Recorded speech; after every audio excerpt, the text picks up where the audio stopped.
renowned from the world of TB, that is tuberculosis, who have first-hand experience in using next-generation sequencing for TB. We have 3 speakers today who will speak about TB in India and its challenges.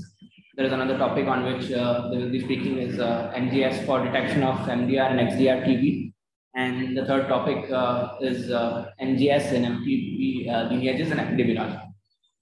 So each speaker will be talking for about half an hour, followed by a Q&A session for around 5 minutes, in which we will take 2 to 3 burning questions. And let me come to our first speaker for today. Our first speaker is Dr. Ameeta Joshi, who is going to talk on tuberculosis in India and overview and challenges.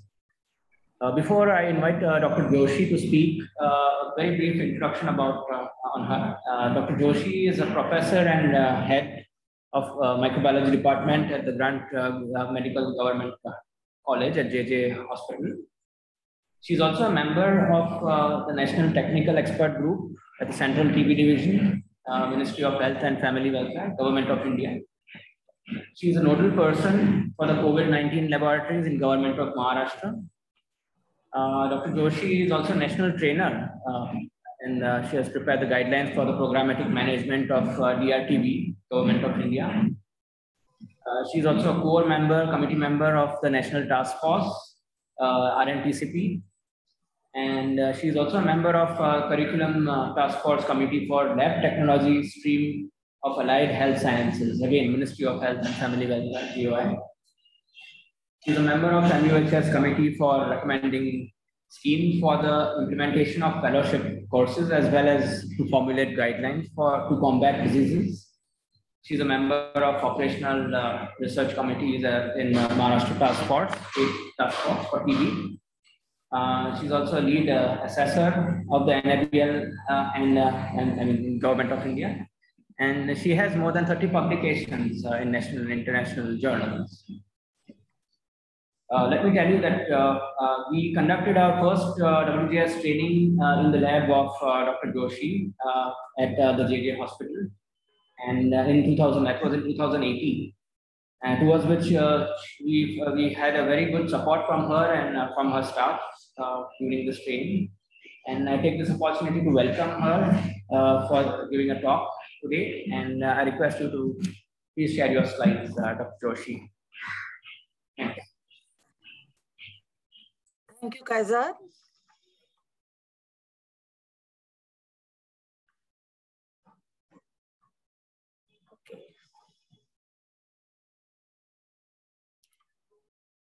So, good evening, everybody. On the World TB Day, my topic today is basically talking about TB, an overview, especially with the last 2 years, how we have tided with this national program based on the pandemic that we all were facing and the challenges and how we made best and tried to overcome these challenges. This burden of TB, I think everybody is aware of that. What is the global burden? Even if you look back in 2018, 1/4 of the cases of TB were being contributed from India per se, and 1/4, more than 1/4 of even the that is the MDR TB or drug resistance TB were from India per se. We had a very strong commitment right from the top authority when we made that 2025, we will try to come, or what we will say, the NTB strategy, 5 years ahead of what the WHO had thought about. A fantastic national strategic plan showcasing how we are going to come to this to reach the goals with respect to the incidence as well as the death rate. If you look, we did achieve our targets, the what we call as the sustainable targets, 50% of them we did reach by the year 2019. But as you can see worldwide, not only in India, when we put our pandemic, which came in the month of March, April, when lockdown started occurring, as can be seen in the graph, there was a drop of the notification, there was a drop of the cases. Not that TB disappeared, but the patients were not accessible either for our diagnostic or for the treatment. This is what we saw worldwide. It's not only in India.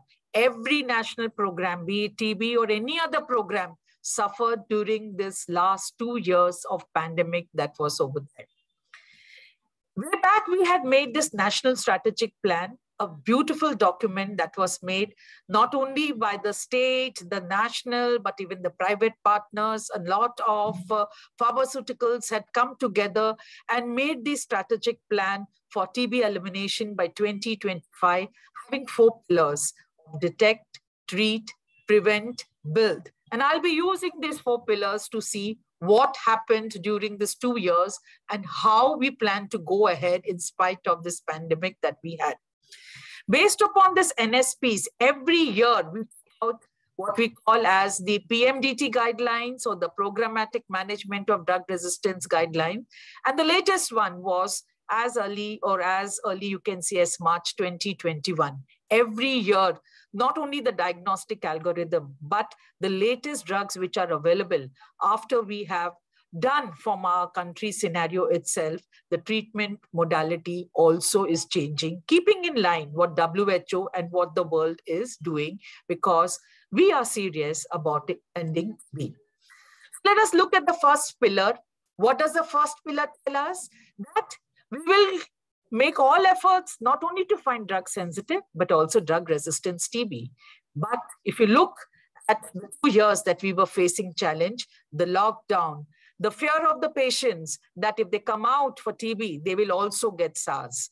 The fear of the healthcare workers, even the workers were not coming because naturally all the transport mechanism were also hampered, and most of the hospitals were being converted into the SARS hospital. The laboratories which were geared up, even the laboratory like ours, which had got sequencing and all the other PCR activities, all activities were stopped and diverted towards COVID-19 testing, because that was the time or the demand that the country wanted from us for COVID testing. Not only it was difficult for us to collect the sample, but if at all it was collected, how do one transport it to the laboratory? The supplies dwindled down because transportation got affected. And this affected health, detection, as well as the treatment that was done. In spite of that, if you go to see the number towards the end of 2020, we say, the program added on many more diagnostic, which can be seen by the rapid technologies that were introduced, the number of tests that we could do, how we could transit from the smear microscopy to upfront NAT in many of the centers. So also, if you go to see for line probe assay, total number of labs which were offering first line, second line, also increased in spite of the pandemic that was there, adding on to more first line and second line LPA. 80 labs were there for the liquid culture system. This I'm talking between 2020 and 2021. And this is as per the TB annual report, which got uploaded just today itself. And liquid cultures were also going on. It is definitely less than the numbers that we had envisaged or forecasted, but work did not come to a standstill, is what I want to say. In the same time, we expanded our sensitivity testing to linezolid, parazinamide, and in the meantime, started building the capacity for the newer drugs like bedaquiline, delaminid, clofazimine. Though PT had, or the proficiency testing for clofazimine had started, there were some issues regarding standardization of the proficiency testing. For BDQ and delaminid, the supranational labs passed their PT. Few labs like our lab passed even the bedaquiline sensitivity testing, and we started offering it to one of the districts in Mumbai, that is Govandi district. Similarly, the program developed tools for the LPA interpretation through machine learning. So though the pandemic was there, it is not that the program was in total standstill. 19 labs in the year 2021 got NABL, that is ISO 15189, and another 15 in 2022. So the processes were ongoing as we had planned in our NSP. Even if you look at Mumbai, we always take Mumbai separately, and I must thank my city TB office for sharing this data just yesterday with me, how in the year 19 and 20, there was a dip. And I think Mumbai Corporation was something which was lauded upon not only by Maharashtra, but the entire country and also worldwide for the excellent work that they did in COVID. The same they did even for the TB notification.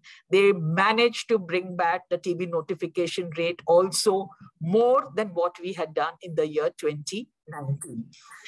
If you look at an annual report also, which was uploaded today, a 19% increase in the notification was seen even in the year 2021.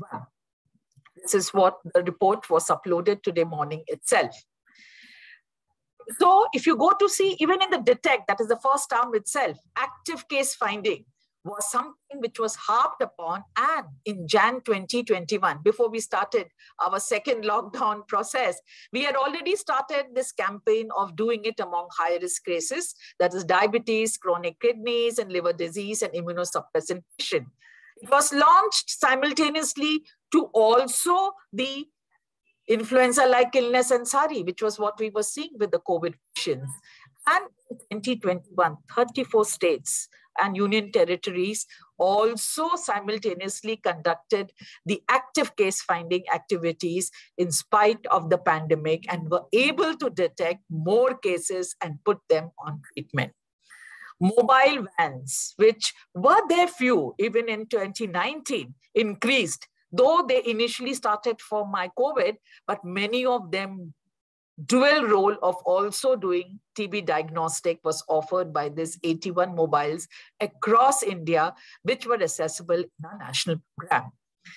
We all know that the patient-centric approach was what planned in our NSP so that effectively right treatment, right time to all the people, and there was everything done so that I do not lose a patient whom I have put on treatment. Challenges faced for the treatment component also were many, just like how we had it for a diagnostic component. How do we locate these cases? There was so much migration.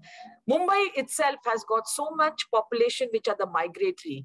And when we know when the first lockdown occurred, a number of people moved out to their hometowns. There was poor compliance of the TB chemotherapy, naturally increase in the MDR XDR incidence in India.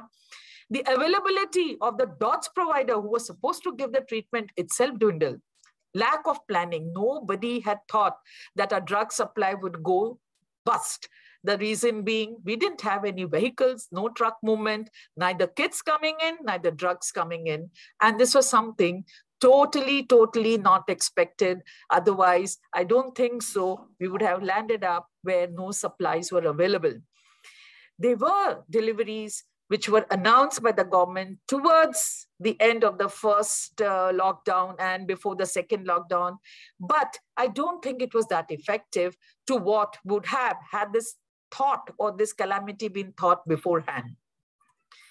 Despite the pandemic, if you see in 1920, 90% of our notified patients were put on treatment and 95% in 2021 were put on treatment. My total number of cases might be less, but those which were detected definitely were put on treatment. We saw marked improvement in the HIV testing in the TB patient, in the universal drug susceptibility testing, which was part of my algorithm that I had to give an upfront nucleic acid amplification test. That also improved. Treatment success was much better than what we had seen in 2019, so also chemoprophylaxis. And therefore, the UDST policy, which we thought of and had implemented, did not show that bad, though, of course, it was a little bit lesser, but what we had started out did go on even in the last 2 years of the pandemic. The main thing of this pandemic was decentralization of services. Therefore, to the last mile that we call, the government of India started what is known as the Ayushman Bharat, or the health and wellness centers. Okay, this is something the government of India, I think so, has to be lauded upon, where along with the other, even the TB services got decentralized. Not only that, but the oral bedaquiline, which was in few states, was introduced across India and scaled up also during these 2 years.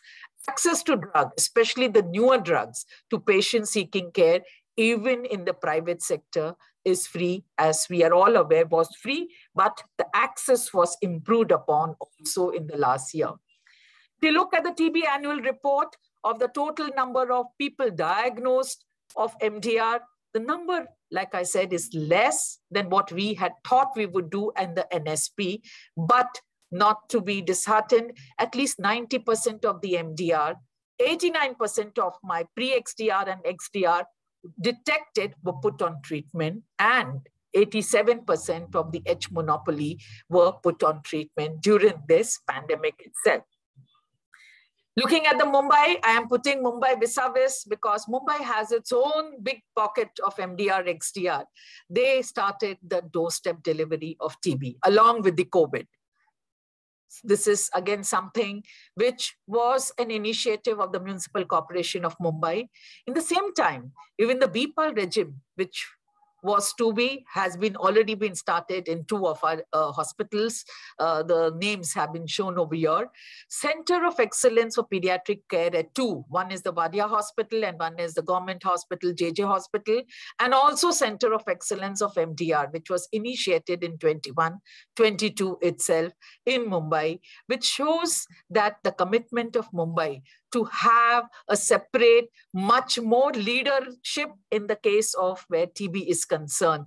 And they also started the pilot of dispersible pediatric TB drugs. If you look at the indicators of the notification of India in 2020 vis-a-vis Mumbai, Mumbai has fared definitely better as compared. The last column, of course, is the 21 figure, which I did not get the figure for 2021 India. And therefore, I'm comparing Mumbai vis-a-vis 20. 20 was the year when we had a first wave of the pandemic and it was very badly affected. Mumbai was very badly affected during that. In spite of that, they had a better rate of notification, whether it was for TB or whether it was for MDR TB. Similarly, the universal DST also was much better than the national, though of course, the HIV percentage with known HIV or the success rate was not that as compared with the national scenario. The third and the fourth component of my national strategic plan was prevent and build. We all know supervision of TB control is a weak link. Even when multiple agencies have come across India trying to see what is going wrong, because on paper we have such good policies. What is happening? Why is it not happening? We know that supervision is something which is weak. It was always been paper-based. We had converted it into a digital platform. Not had, but have converted. But even the reporting suffered during the 2 years of the pandemic that was going on. It was difficult during that. Policy building, high-level political commitment always was there. It was something which we had planned towards 19, 20, 21 because of the tail end of my national strategic plan. TB research, having highly trained human resources, that was what we had aimed and what was thought of when we did a national strategic plan, but got disrupted with my pandemic. In spite of that, the government of India did manage to provide financial support, though the number of beneficiaries were less, some of them yet did not get, but there was financial as well as nutritional by the 2 programs that was given by the government of India. If you look at when the TB preventive therapy, for a decade or more, it was only restricted to the children who were less than 6 and those who were people having HIV/AIDS. In 2021, this policy expanded to all household contact, whereof index patient, irrespective of the age and other risk, And here was when we started the newer shorter regime. There was always apprehension, not only by the patient, but also our own clinical people. We don't want to give only isoniazid because there are chances that the patient may develop resistance. And therefore, the government of India also started the 3-month regime of 3HP, that is the rifampicin, and isoniazid was also approved. In the year 2021, more than 2 lakh people who were HIV positive were on active care, and nearly 1.5 of household contact were put on TB preventive. So in spite of the pandemic, at least these areas, definitely efforts were made. In addition to that, 12 states actively, Maharashtra included, where they made this that yes, TB preventive therapy is something we must concentrate on. During this COVID-19, a lot of modifications occurred. The social distancing, we all know, even every kid, everywhere you go is aware of the concept of social distancing. It curbed, yes, SARS-CoV, it limited TB spread, but did it bring down TB? No, it did not bring down TB, but definitely curbed the SARS-CoV-2. What was the positive thing was bidirectional screening was initiated by Ministry of Health. Everyone coming was course was also offered TB, and those with TB were also offered the SARS-CoV testing. TB patients post-COVID were given the TB drugs for a duration which normally we give for 1 month. They also gave it up to for 2 months so that they need not come to the DOT center to give it. Another thing which advanced during was telemedicine. So minor, we of course do not give it for immediate diagnosis and all, but for minor problems that were occurring on a person who was already on care, it helped. We started using it for COVID, and it was also translated for TB care. Contact tracing applications, which were used in the wake of COVID-19. I think everybody who are here and who are lab persons or clinicians will be aware, the way not a single case of COVID was missed out because of the robust software that was done by our ICMR and Government of India. But so that also helped. And of course, we would have expected that also to be improving for TB, but that was something which helped simultaneously for COVID. Something which was initiated was giving medicine by our Indian Postal Services. So that, if you can't say the government was aware and taking every means possible, the patient who's diagnosed, he should receive his treatment. So if you ask me, did it benefit? I mean, it is not a right question to ask, but did it benefit that program? I will say yes. So many of our public health infrastructure, especially in the district, got redesigned, got converted into what were called as COVID centers, where airborne infection control was put forward, something which we were screaming our throats as far as the TB program was concerned. But the COVID helped us to do that. So dedicated infectious disease hospitals were established, and we are hopeful and hoping that they don't shut down, but government makes use them at least for the MDR cases where airborne infection control practices have been put forward. A number of molecular diagnostic centers in a state like Maharashtra itself, 80 RT-PCR labs put up, even in smaller districts, doing wonderful job, which were passing their proficiency testing, passing their interlab so that the quality was being assured. Hopeful that the National TB program converts some of them for the diagnostic modality for tuberculosis. New focus, like I said, for airborne infection control. And of course, the COVID appropriate behavior not only reduced my COVID, but also helped in bringing down my TB. The online platform, like I said, used for training, meeting, reviews. So in spite of the COVID, we had a national training programs across the various states and districts also. There was an increased uptake of telemedicine and telecommunication. I don't think I should end before I give a small note on the pediatric TB. India also contributes a lot towards the global burden as far as pediatric TB is concerned. 6 to 7% of them receive or are treated under the National TB elimination program. The gap of 4 to 5% in total notification against the estimated incidence, and for early detection of these also. Not only the WHO guidelines have come up, but the government of India also has a separate diagnostic algorithm, separate committee which sits down to take care of the pediatric tuberculosis, and a number of national programs have launched where TB is also mentioned as one of the important part where TB in children is concerned. So basically, the aim is that we put community awareness on childhood TB, generate demand, promote disease prevention so that there is early seeking of help. Child-friendly formulation, not only for sensitive, but also resistance TB, and molecular upfront, just like how we have the diagnostic algorithm where we speak of NAT as upfront.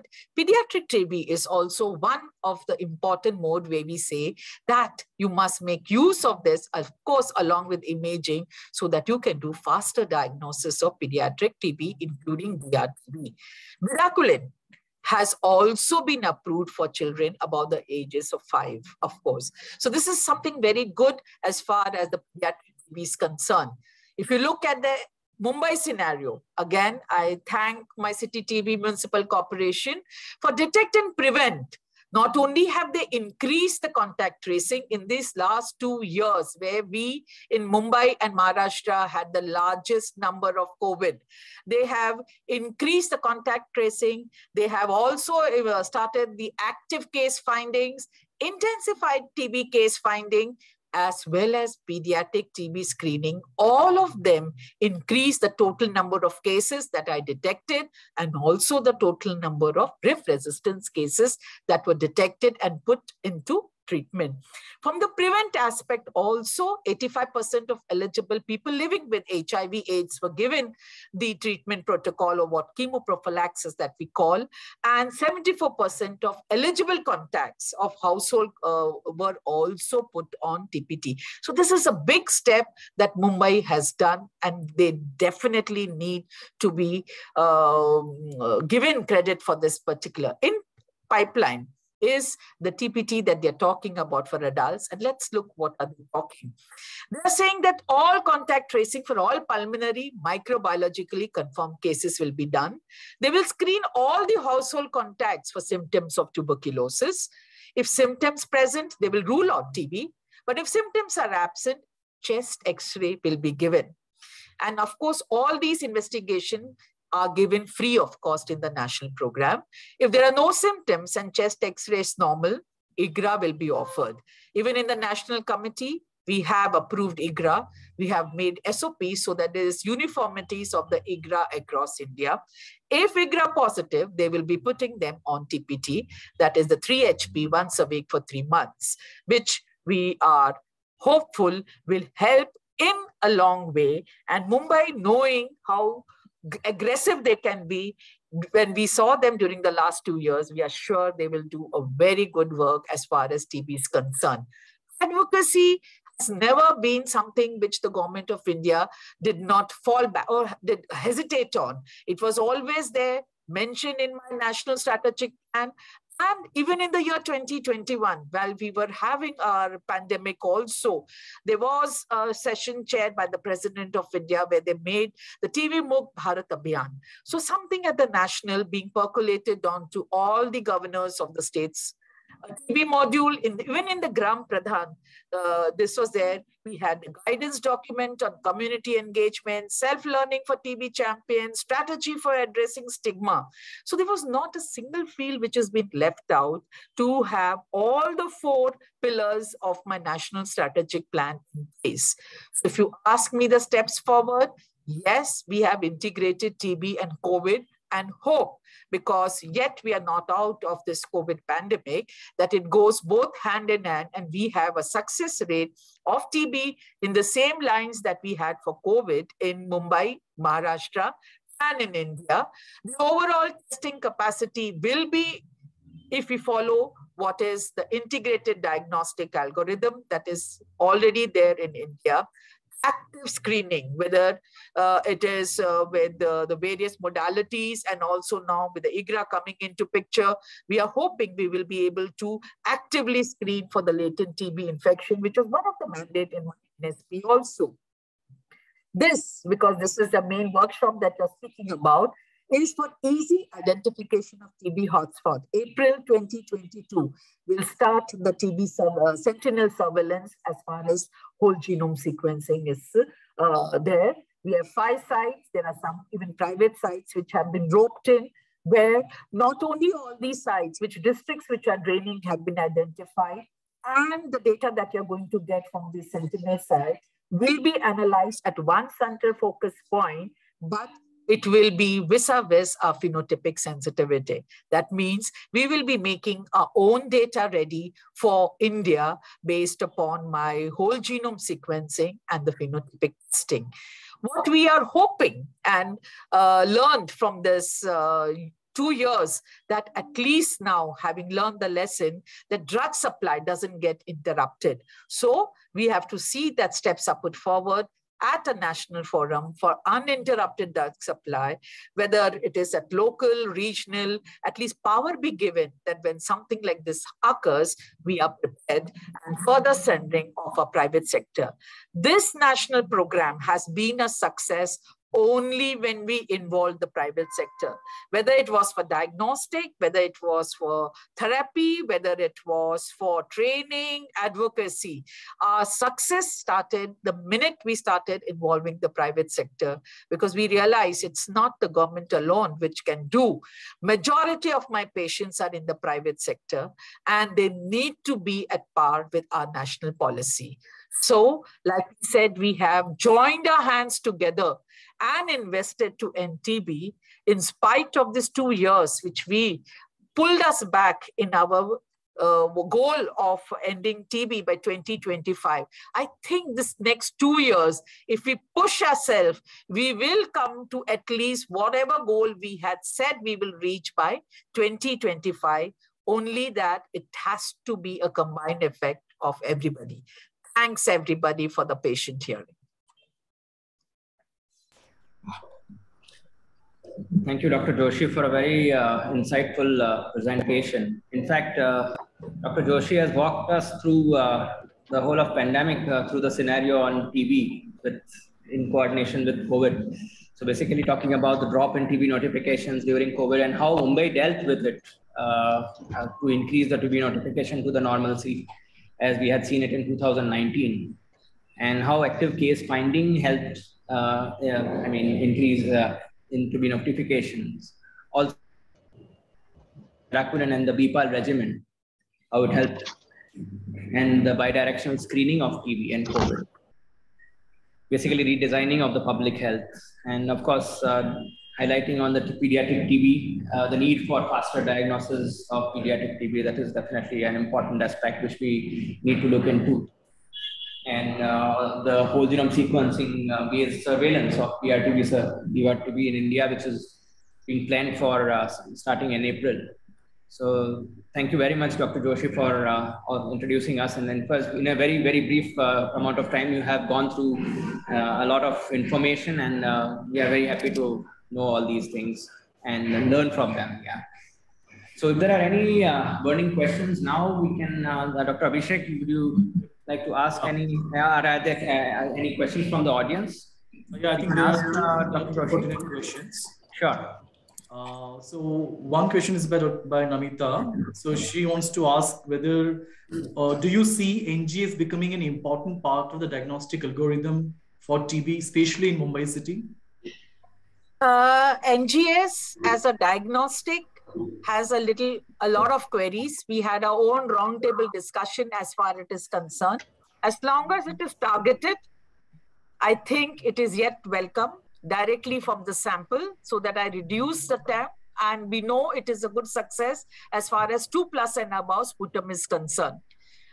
Less than that, you have to wait on a culture, and presently whatever modality we have is doing justice. That means my first line, my second line, my CBNAT, which is over there. So from the culture onward, it is there, because we do not yet have our own data. right? And though there are private parties giving us, the clinicians are a little confused what to do with the mutations that is coming in their hands. So I think we need to be a little bit, as far as diagnostic is concerned, where we are talking, unless I am certain. So even when we want to plan this, I think one of the speakers is going to cover this also. In my diagnostic algorithm, if I'm going to put it for diagnosis, I will put it after my first and second line LPA. Okay, while I'm waiting for my culture. And because even for now, if you go to see presently for whole genome, it is my culture, which is the starting point. Though there are, of course, a lot of research activities going on to do directly from the sample, but till that gets standardized, I think that is a thing which can be done. Okay, thank you. So there's another question by Dr. Debjani. So she's asking about like MTB being a very highly regulated space.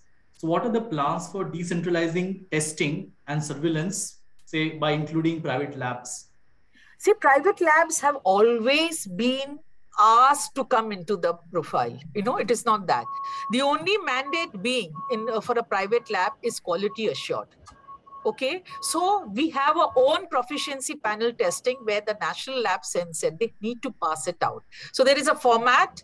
Okay, is there a need of a private lab in that area because it has been marked out? Okay, if you see, Mumbai has multiple labs, but there may be a few areas away from that, not a single lab is there. So we need to, so the mapping is done by our health professionals who find out where what is there. Of course, we can have collection centers. So every lab is there, which only after it passes its proficiency testing enters into that. And this is what we say reflex testing. So we prefer that the lab has all the modalities, be it CBNAT, first line, second line, liquid culture, first line, second line, everything. Because in one sample only, we are going on for the testing.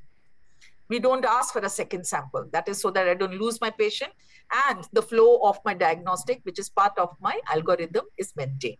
So that is what is going on. And we do encourage private labs. It's not that. In fact, during the pandemic, when the government labs were diverted, you know, to do the COVID, because we had the thing, the private labs were asked simultaneously to do the cultures, and they were doing. So there is a very nice PPP model, what we call, or the public-private model is there, well formulated in black and white, how we take in the private labs and how we engage them in the national program. So it means having an EQUAS kind of program for TB, especially for private labs. It's very much there. It's very much there. At least for all the labs which are part of the national program, so that the results are quality assured. And that's what we tell our patients who are coming, whether it's my lab or a XYZ private lab or any other lab. If it's part of the national program, be assured.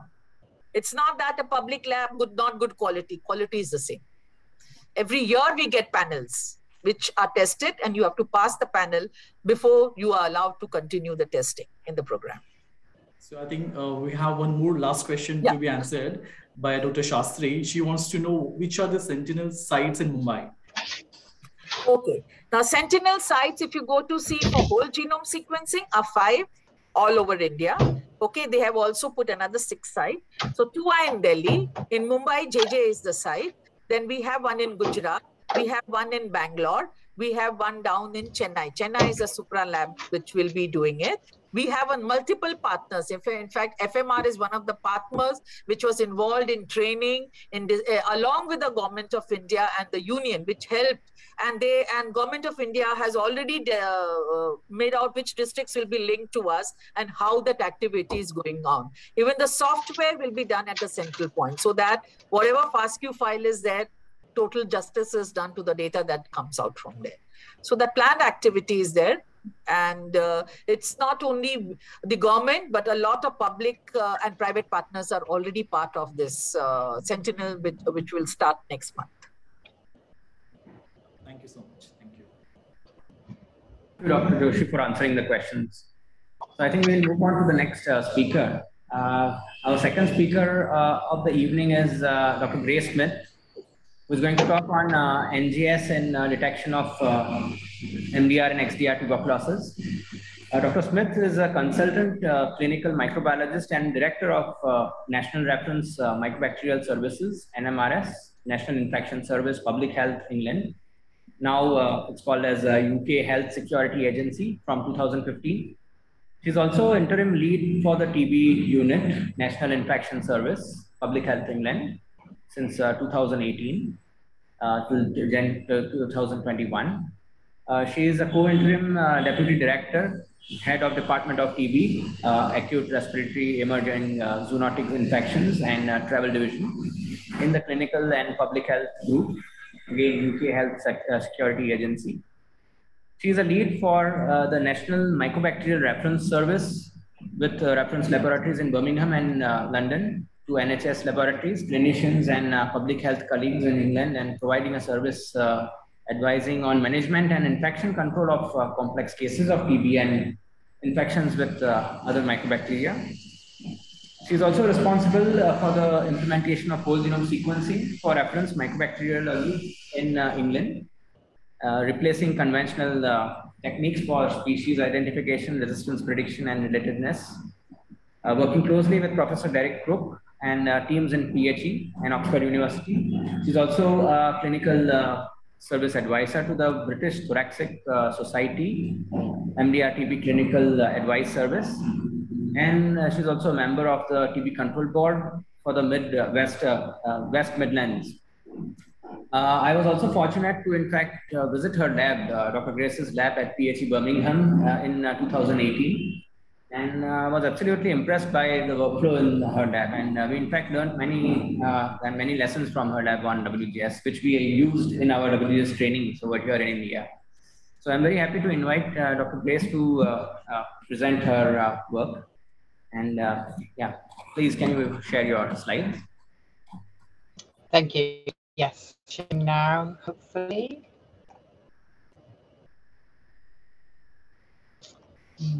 Just let my window up. Oh, I'm sorry, I don't know what was. And click on the share screen. Yeah.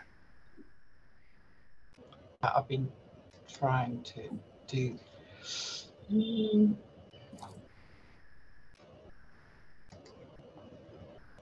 I'm trying to. I'm clicking on share, but just not quite finding what I'm looking for. Excuse me, I'm so sorry.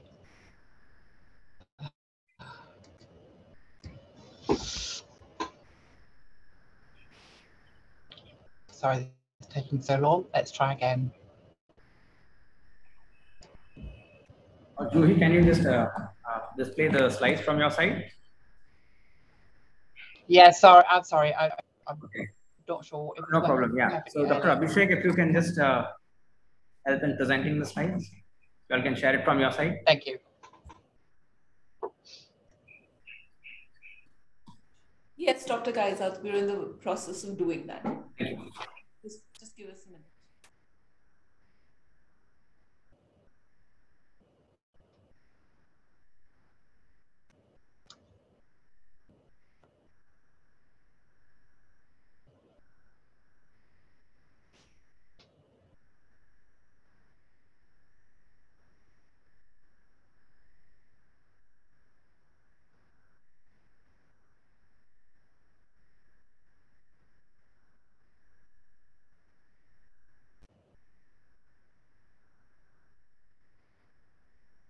Great.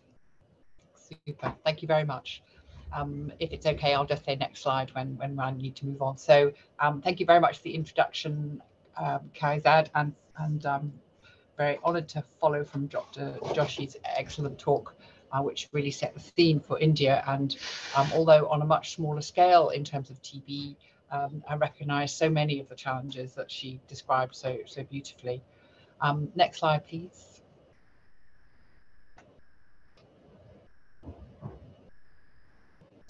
And next slide, thank you. So I've been asked to talk about detection of MDR and XDR TB using next generation sequencing. And I'm basing this on experience that we have in the UK, where we've used whole genome sequencing now for the whole of England since 2018 for Wales and now for Scotland, although both those devolved, both those nations do their own sequencing but share our pipeline. I think I can pass on this slide because I think Dr. Joshi covered very eloquently the burden of drug-resistant TB and the need for rapid detection. So next slide, please. So for detecting drug-resistant TB, WHO recommends routine testing for resistance to rifampicin and isoniazid for all patients and where there is resistance fluoroquinolones. And while we understand the mechanisms of resistance to isoniazid and fluoroquinolones well, there are molecular tools for their detection commercially available. Genotypic drug susceptibility testing for these drugs are less sensitive than for those to resistance to rifampicin, and we always need additional phenotypic testing to detect resistance that might be missed by genotypic DST. So we certainly would not suggest that use of whole genome sequencing completely replaces the need for phenotypic DST. Next slide, please. So I'm going to start with a case history because I think this helps to convey some of the complexities. So if we start in the top left-hand box, we had a patient here in our laboratory who was in our region, a 62-year-old male who had smear-positive sputum and cavities on chest X-ray. He'd had symptoms for 3 months. So the gene expert direct PCR on sputum was positive, but for TB complex, but no mutations were associated with rifampicin resistance. So the patient was started on standard therapy with 4 drugs, rifampicin, isoniazid, pyrazinamide, and ethambutol as an outpatient. The culture from the sample he provided grew in liquid culture in 9 days and was, as our standard regime, sent for whole genome sequencing as the principal method for both identification of the mycobacterial species and also drug resistance prediction, where it's TB, and relatedness. And by whole genome sequencing, we predicted resistance to rifampicin, but you'll remember that that was not picked up on the direct PCR. And we found it predicted susceptibility to isoniazid. There was a fail prediction for ethambutol, and I'll talk about that a little later. Susceptibility to pyrazinamide was predicted, but quinolone resistance. So this changed the situation in that suddenly we were now dealing with rifampicin-resistant TB, not fully sensitive as had been anticipated. And this patient did not give any contact history at all that was helpful.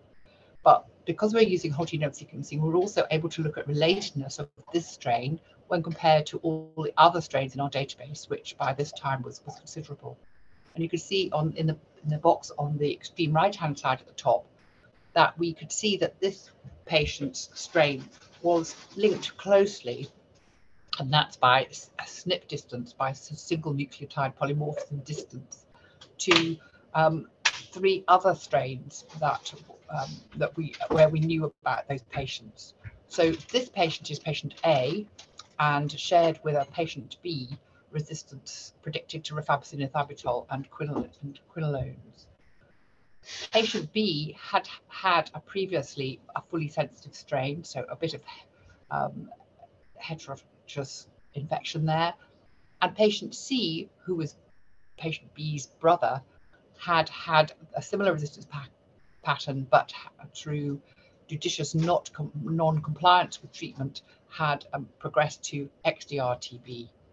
So we knew that we had an identical strain with patient B, and when we talked carefully to the patient without disclosing identities, patient A, our new patient here, and patient C named that they drank in the same pub. So we had an epidemiological connection. Because we had an identical strain from patient B, we knew all their second and third line drug susceptibilities, which were much more extensive than we can currently predict with WGS. And so we were able to tailor the regimen for patient A and give him the effective drugs really early on. So we modified his regimen as soon as we had this information. He became smear negative in a month, culture negative after only 6 weeks, and by month 4 was clinically well and gaining weight. Next slide, please. So Dr. Joshi talked about molecular detection directly from sputum, and yes, that's something that we encourage our NHS colleagues to conduct as more than is in fact often the case. So based on detection of mycobacterial DNA and also some genetic markers associated with resistance, there are of course various in-house solutions and a number of different commercial solutions, but most commonly used in our setting, both in our own UK HSA laboratories and in the National Health Service, is the CEPHID Gene Expert, and that was what was used on this patient. Next slide, please.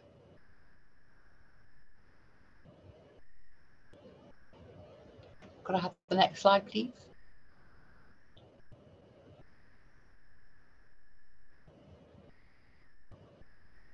Thank you.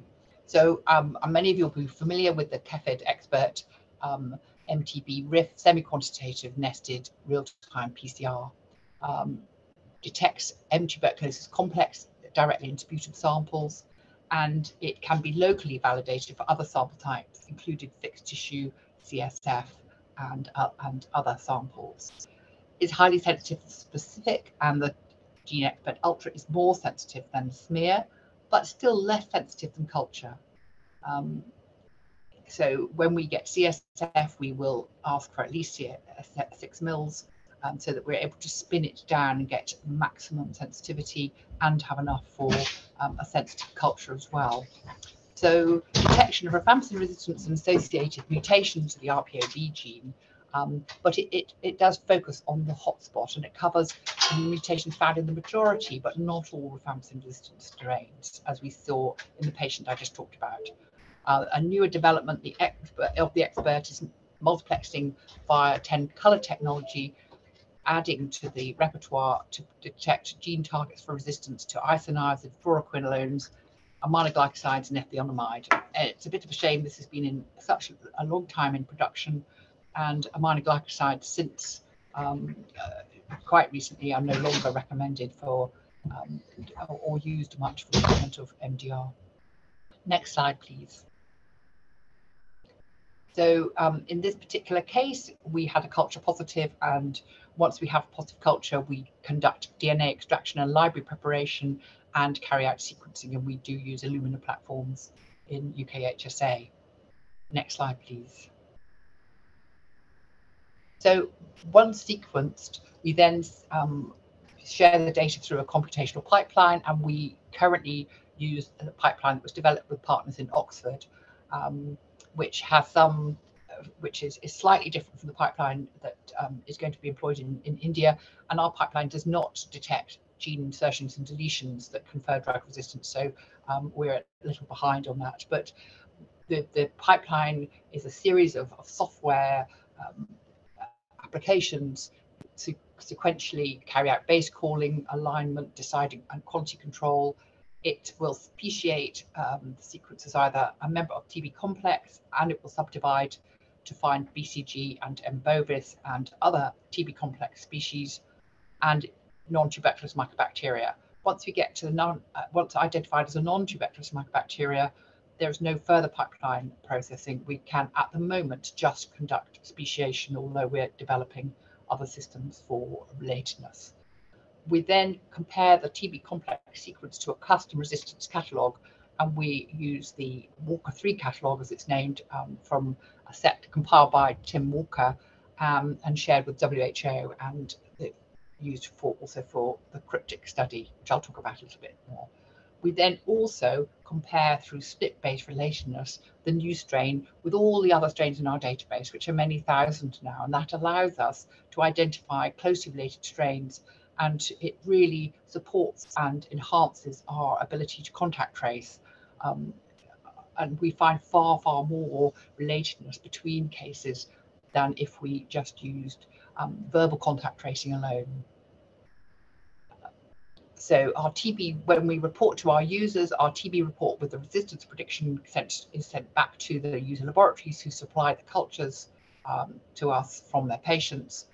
And but resistance prediction and relatedness is imported into public health systems and shared with our public health teams and our TB nurse teams as well. Next slide, please. So I'm sorry to go into deep detail, but I think it's possibly helpful just to think about the way in which we convey our results.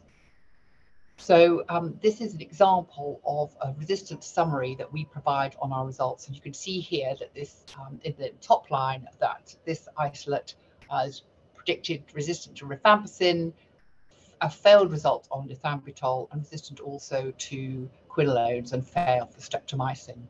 So resistance, we use that term where we have where sequencing has detected a previously described mutation in a defined position that's of a known gene that's associated with resistance to that antibiotic. So really a very robust result that is evidence-based.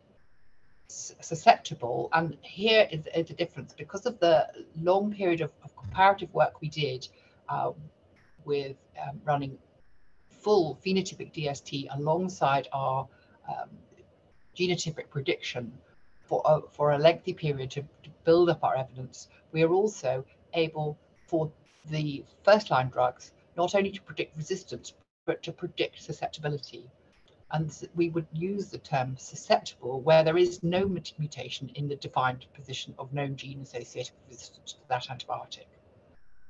We also sometimes have report as a U or an unknown, and that's where we found a mutation that's not previously described, detected in a known gene associated with resistance to that antibiotic. We then would go on and carry out phenotypic tests in some instances where that's the case. And F, it's a fail. That's where, due to technical reasons, just not enough calls or mixed calls of nucleotides, we're unable to make a prediction. And sometimes it's genuine sequence heterogeneity, but not that often in our population. Next slide, please. So this is how our report looks to us when we're in our reference laboratory and we're assessing how we're going to report. So first of all, the top line, we're looking at ethambutol, the drug EMB. We found a mutation has been found, but you can see where we're looking at the column support with the small numbers in, that in the bottom line circled by the red oval, we have a call both for C and for G. So we've got mixed calls there, and that's we're unable to give a final result under that circumstance. And we would go on and do phenotypic testing. The next line, we're looking at quinolones. So quinolone resistance, we found a mutation in GIA at position 94. This is a high confidence mutation, and with reference to the same mutation is used in Lyme probe assays, and we report that as resistant. And for this particular patient I've discussed, where we have the discordance between the PCR and the whole genome sequencing, that's because here we can see that the mutation detected at RPOB, the so-called Eswatini, sorry, I should have updated that, or Swaziland mutation, and that is because this mutation sits outside the hotspot zone that is used in the gene expert panel. And the failure in this streptomycin on the bottom layer, we can see because there's simply not enough calls to support a result. Next slide, please.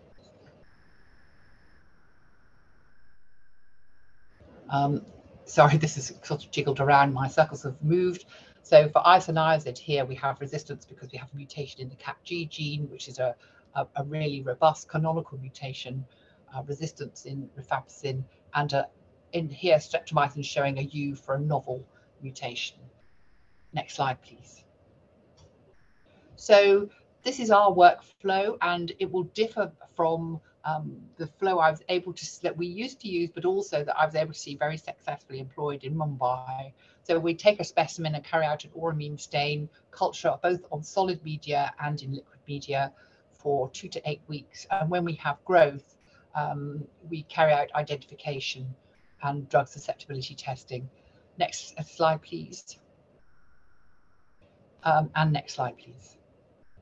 So, oh, sorry, if we could go back one, we went a bit quick.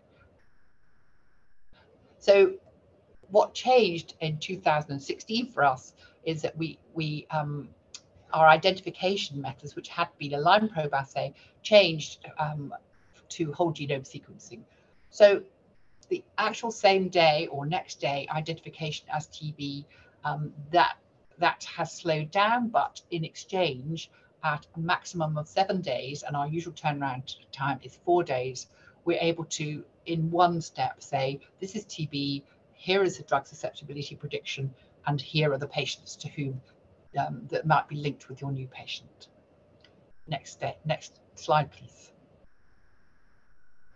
So where there is high confidence whole genome sequencing prediction of susceptibility, we no longer routinely perform phenotypic susceptibility testing. And so that's the majority, that's about 80%, no longer get any phenotypic testing. And we presented evidence and discussed with a wide group of clinicians, so we did not just lightly take this step.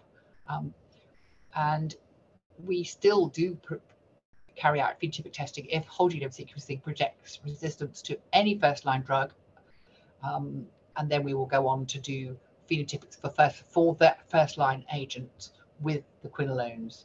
If it's resistant to rifampicin or MDR, then we will do full phenotypic sensitivities for first, second, and third-line agents.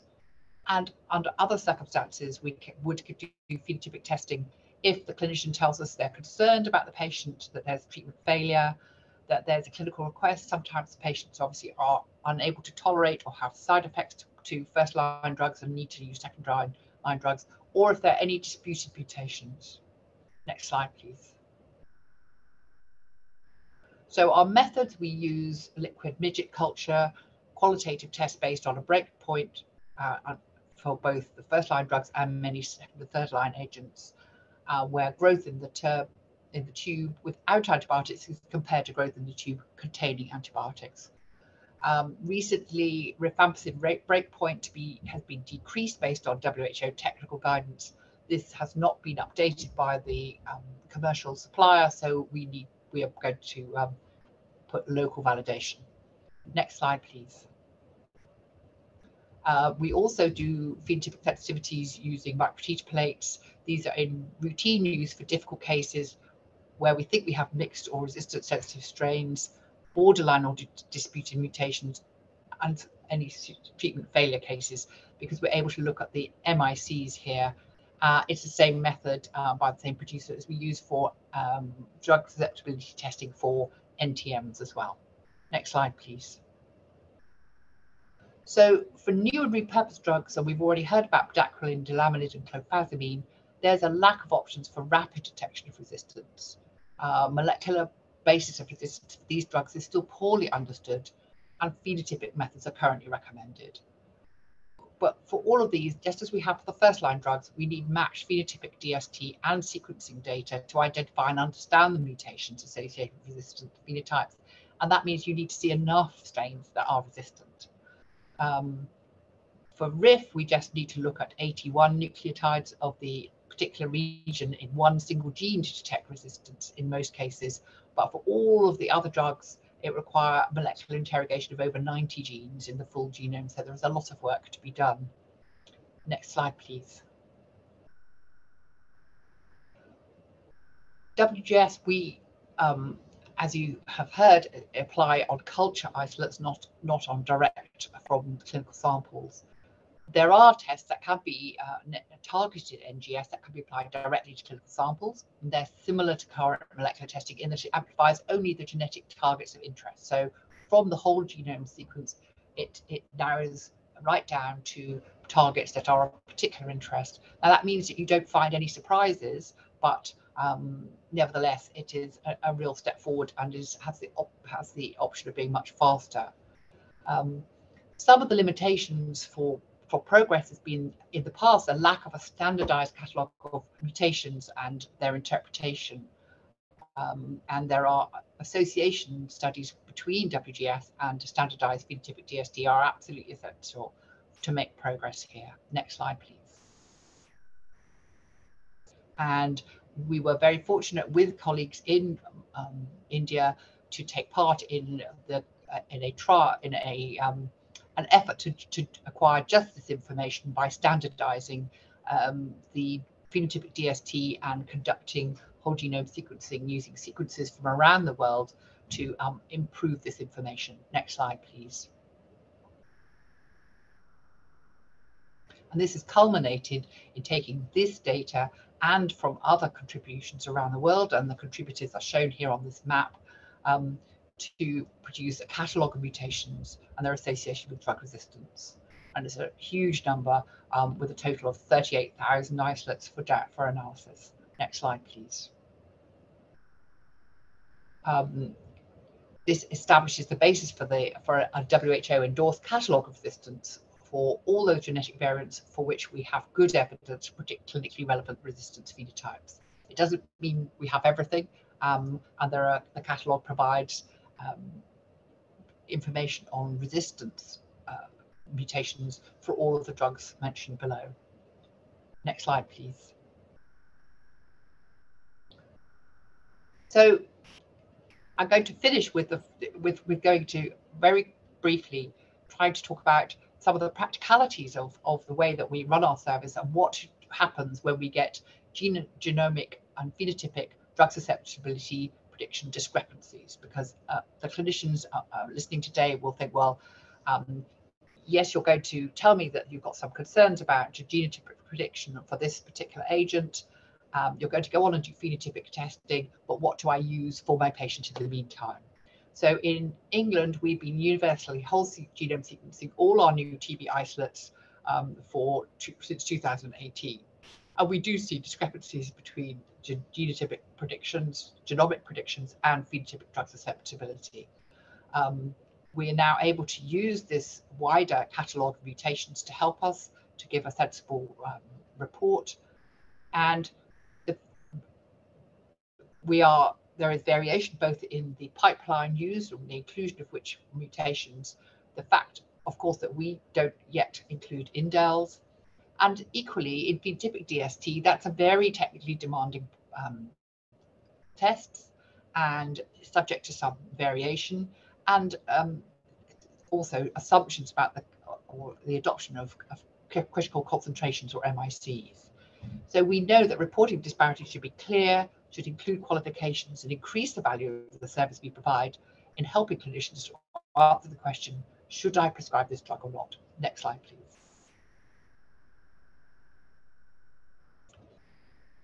So we qualified, we will qualify our discrepancies with reference to WHO's catalogue. We will include the criteria to assign the strength of the association between the drug and resistance profile, which relies on positive predictive values and the odds ratio. And we aim to convey the magnitude and effect of the mutation in question and justify our suggestion. Next slide, please. So I've got just two examples. So here we're saying this isolate contains a mutation in EMB G406A, and this is likely to be 6 times more reported as phenotypically resistant than those without the mutation, and the current catalogue finds that 50% of the isolates with this mutation are resistant phenotypically. We then go on to say our phenotypic testing indicated that this was sensitive, however, and the critical concentration used here is 5, but we advise, due to the presence of this mutation with the supporting information, that we consider this to be ethambutol resistant. You'll be pleased to know we don't put all this on our form, and we basically give the short version at the bottom. And then one more example. Next slide, please.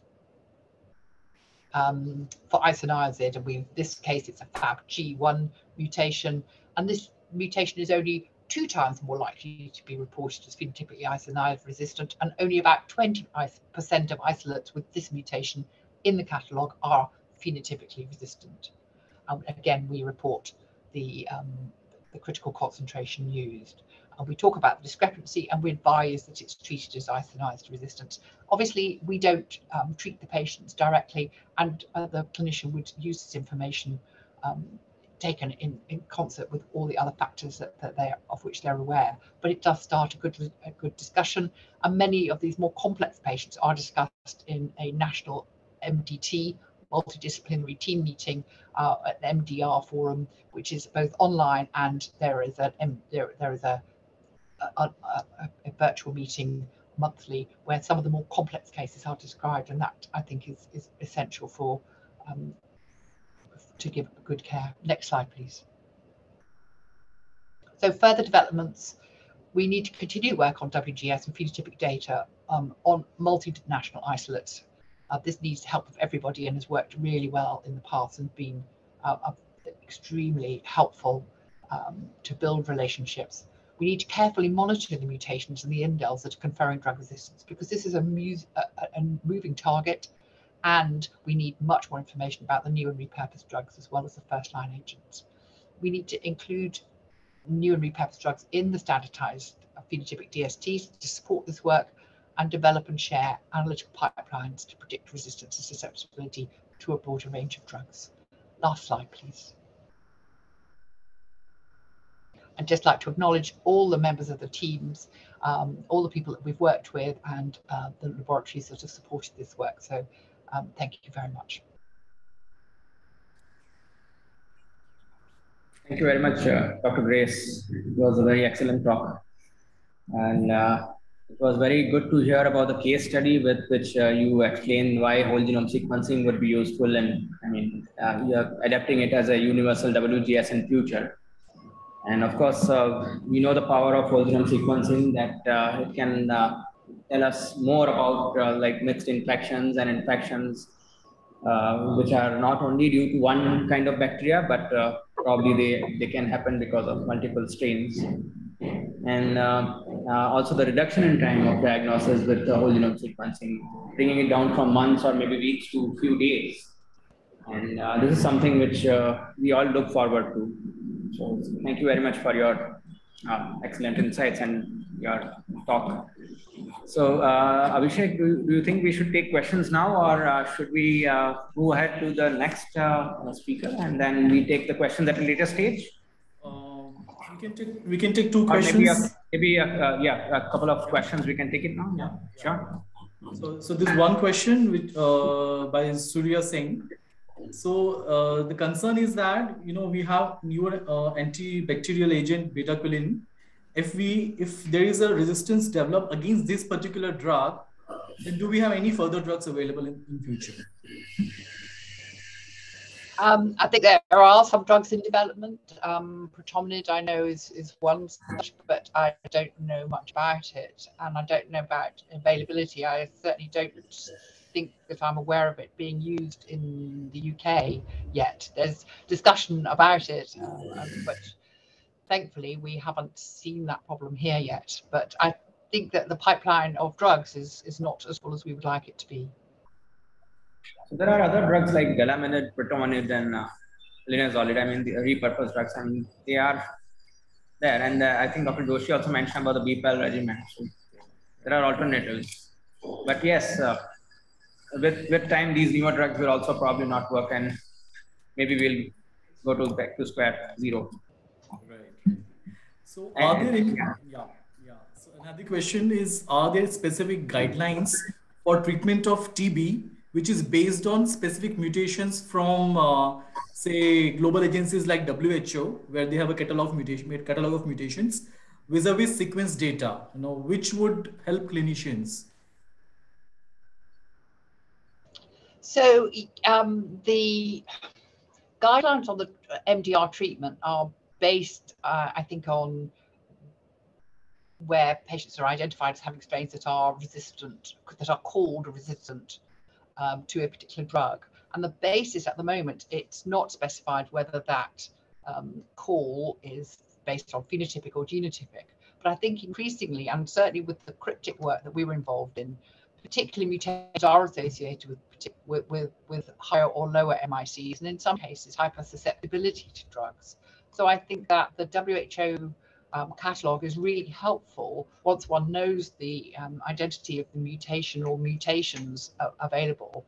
Then it is much easier, I think, to be sure about both the strength of the evidence for regarding that drug as not useful, and in some cases we certainly get clinicians asking if they might be able to use a drug but at a higher concentration. or a higher dose to achieve a high concentration if the MIC is near the critical concentration for that drug. Evidence for that approach, I think, is less available, But I think as we get to know more about the mutations and understand particular mutations, then then our understanding will grow with experience.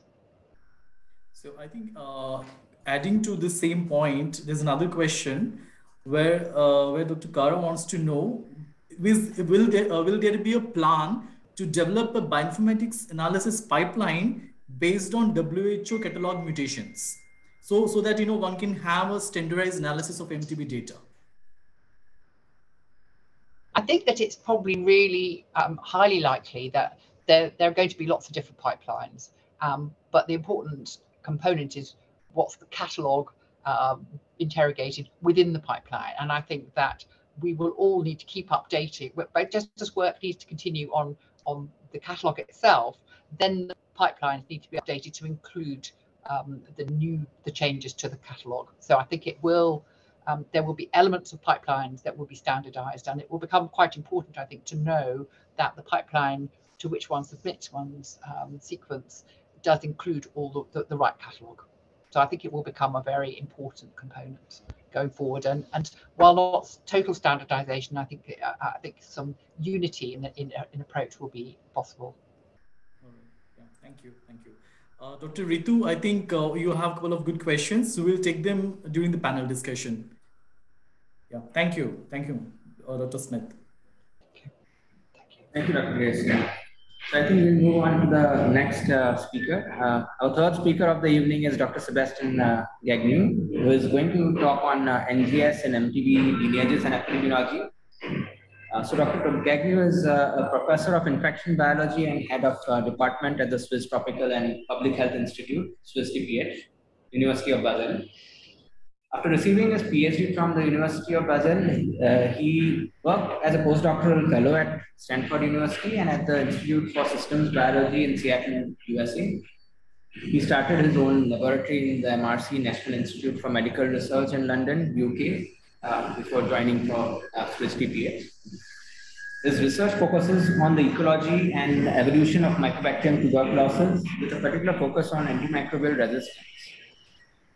Also, Dr. Gagneux is an old friend of FMR, and Dr. Mystery, our director, Dr. Nurgis Mystery, always fondly speaks of him whenever we mention about MTB lineages or epidemiology of MTB. So I welcome Dr. Gagneux to present his work. You can please share your slides.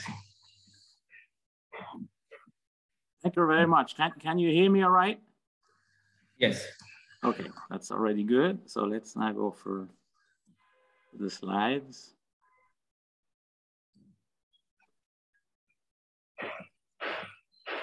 All right. Can you see the slides? Yes. Okay, very good.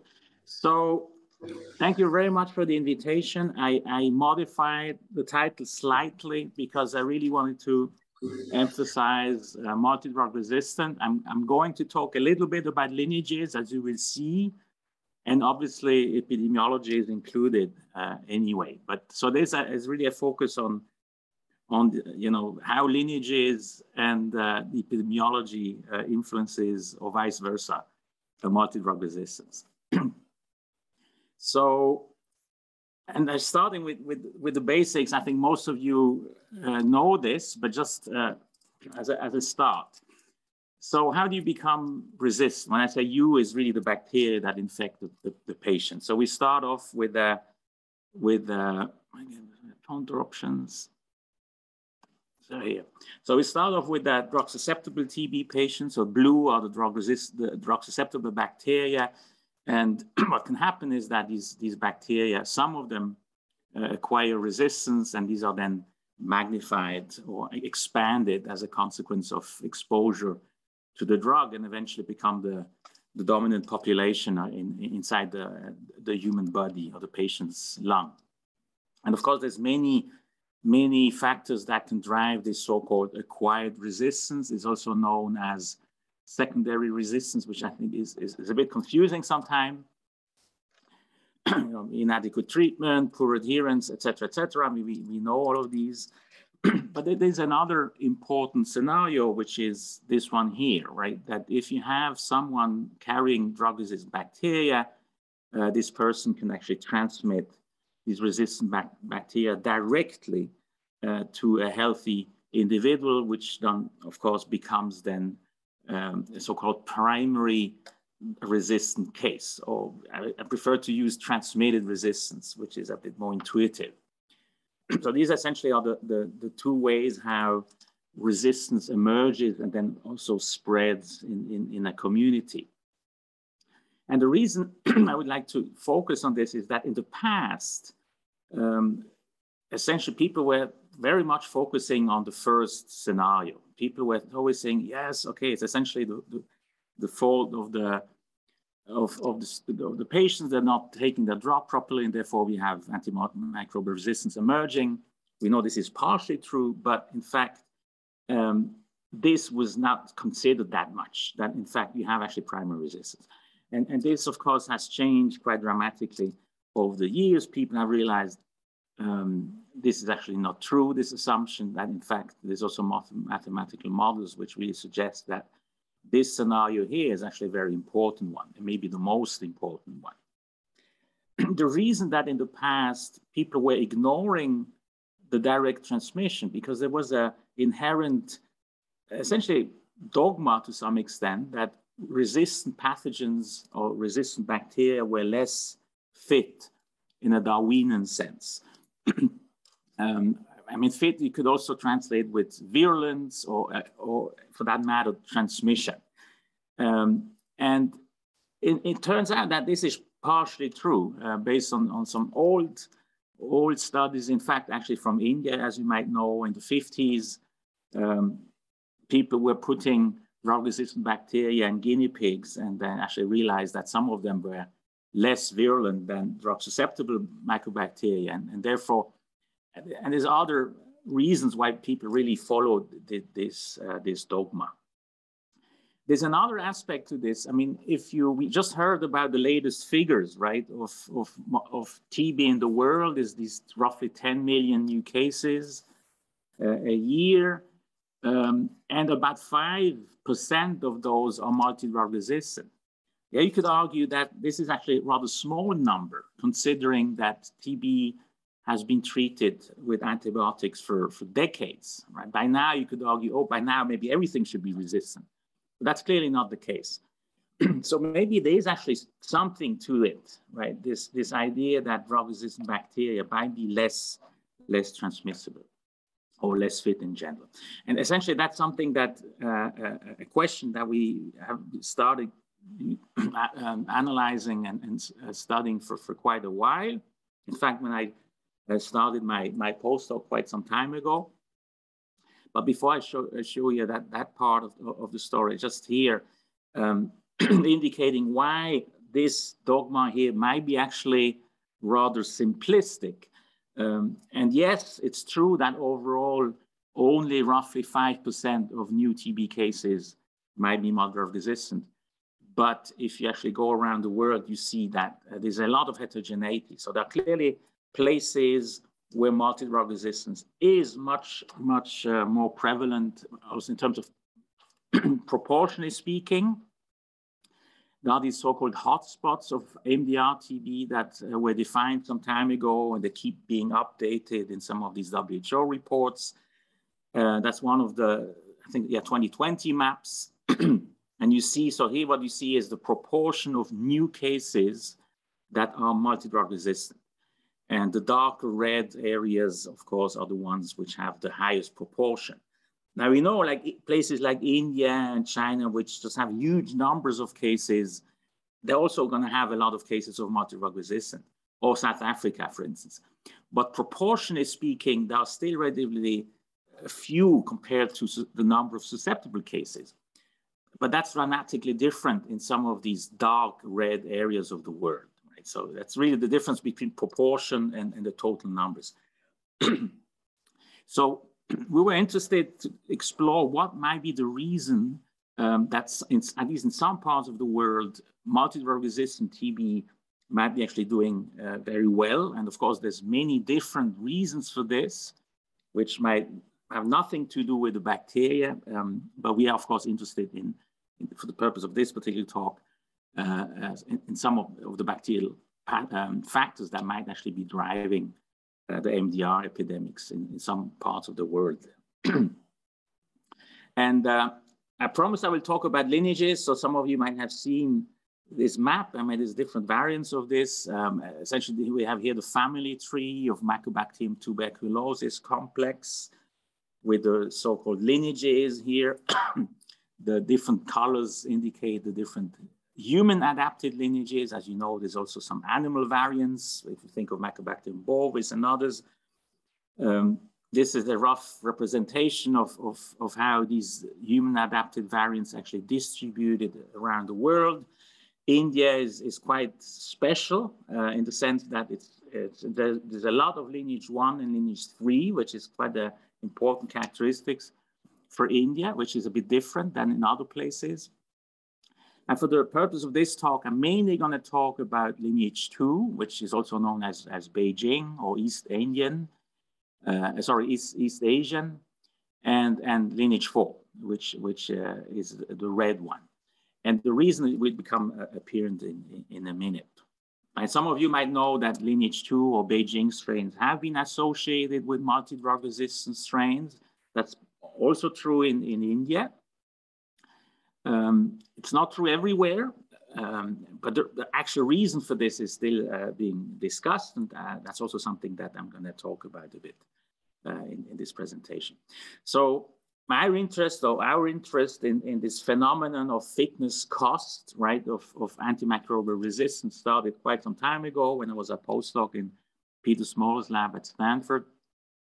So what I did, or what we did at the time, was really to test this dogma.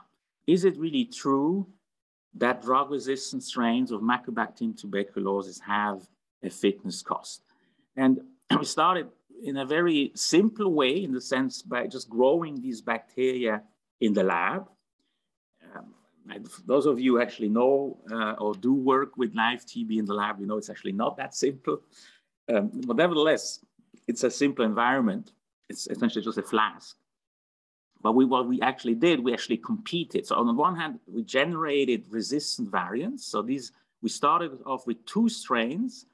Dark gray is a lineage 2 clinical strains, and light gray is a lineage 4 clinical strains, which were pan-susceptible, and essentially generated rifampicin resistant variants in the laboratory, just by selecting for resistance. And so we ended up with a panel of essentially isogenic strains. I mean, the only difference between these strains is really the presence of this particular mutation in RPOB, which by now, we heard a lot about this, is essentially causing resistance against rifampicin. And so I had this panel in these 2 so-called strain background. I mean, that's what I'm going to talk about. When I say lineage, in this case, it's really different strain backgrounds. And then we have these different panels. And then what I did is essentially competing in the same flask, competing the ancestral strain, the wild type susceptible strain, directly against the rifampicin counterpart. And that's a way to measure the competitive fitness, if you will. And what's plotted here is essentially the relative fitness of the resistant strain compared to the susceptible strain. And the susceptible strain has, by definition, a fitness of 1, which is this line here. So just by looking at these bars, it appears that the dogma is actually true. At least all of these variants here in the lab had a statistically significant reduction in growth competition compared to the wild type ancestor. But as you can see, there's actually quite a big difference depending on the mutation. There's some mutation which have a huge effect, so dramatically reducing the competitiveness of the strain compared to the wild type, and others have a rather small effect. And I would like to draw your attention to this one, this particular variant. That's quite some time ago, right? It's 15 years ago, so the nomenclature has changed a bit. These numbers here still refer to the E. coli nomenclature that was used at the time. In the meantime, this was changed. So this refers to the actual MTB nomenclature. So this particular mutation, as most of you who care about these things, they will know that this is generally the most common mutation that causes resistance against rifampicin in clinical strains. It appears that this particular mutation has also a rather small fitness deficit compared to the wild type, and that's particularly the case in this dark background, which corresponds to the lineage 2 strain. And so please keep in mind this 450 mutation, serine to leucine, because I'm going to get back to that a bit later in the presentation. And lineage 2, lineage 4, also now you know, and we get back to that in a minute. Now these were all lab-generated strains. So we could say, okay, perhaps this is just an artifact. You know, who knows if you look at true resistant strains from the field, how does it look? And so that was the second part of that work, where we actually looked at rifampicin-resistant strains that came directly from the clinic, comparing again to their susceptible counterparts. So in this case, it's pairs of isolates we got from patients who developed rifampicin resistance over time during the treatment.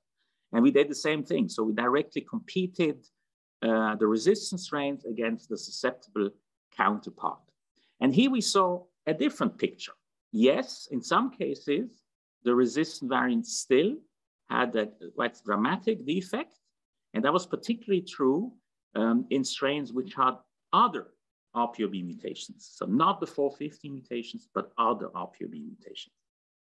Whereas in the ones, at least some of the ones that carried the 450 mutation in light gray, in fact, there was actually no fitness deficit or a very low one. At the time, we didn't really know exactly what was going on. We could only hypothesize. And that hypothesis was actually the following.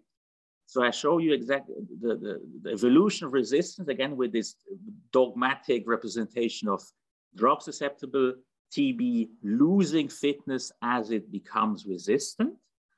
But the hypothesis now, and that was, of course, based on previous work within other bacteria and also viruses, that because evolution continues, you actually have so-called compensation or compensatory evolution. So that means over time, these resistant bacteria acquire additional mutations which compensate for this initial fitness deficit and essentially bring the fitness back up. So you end up essentially with resistant strains that are equally fit than susceptible strains. That was the question that we were asking following these initial experiments.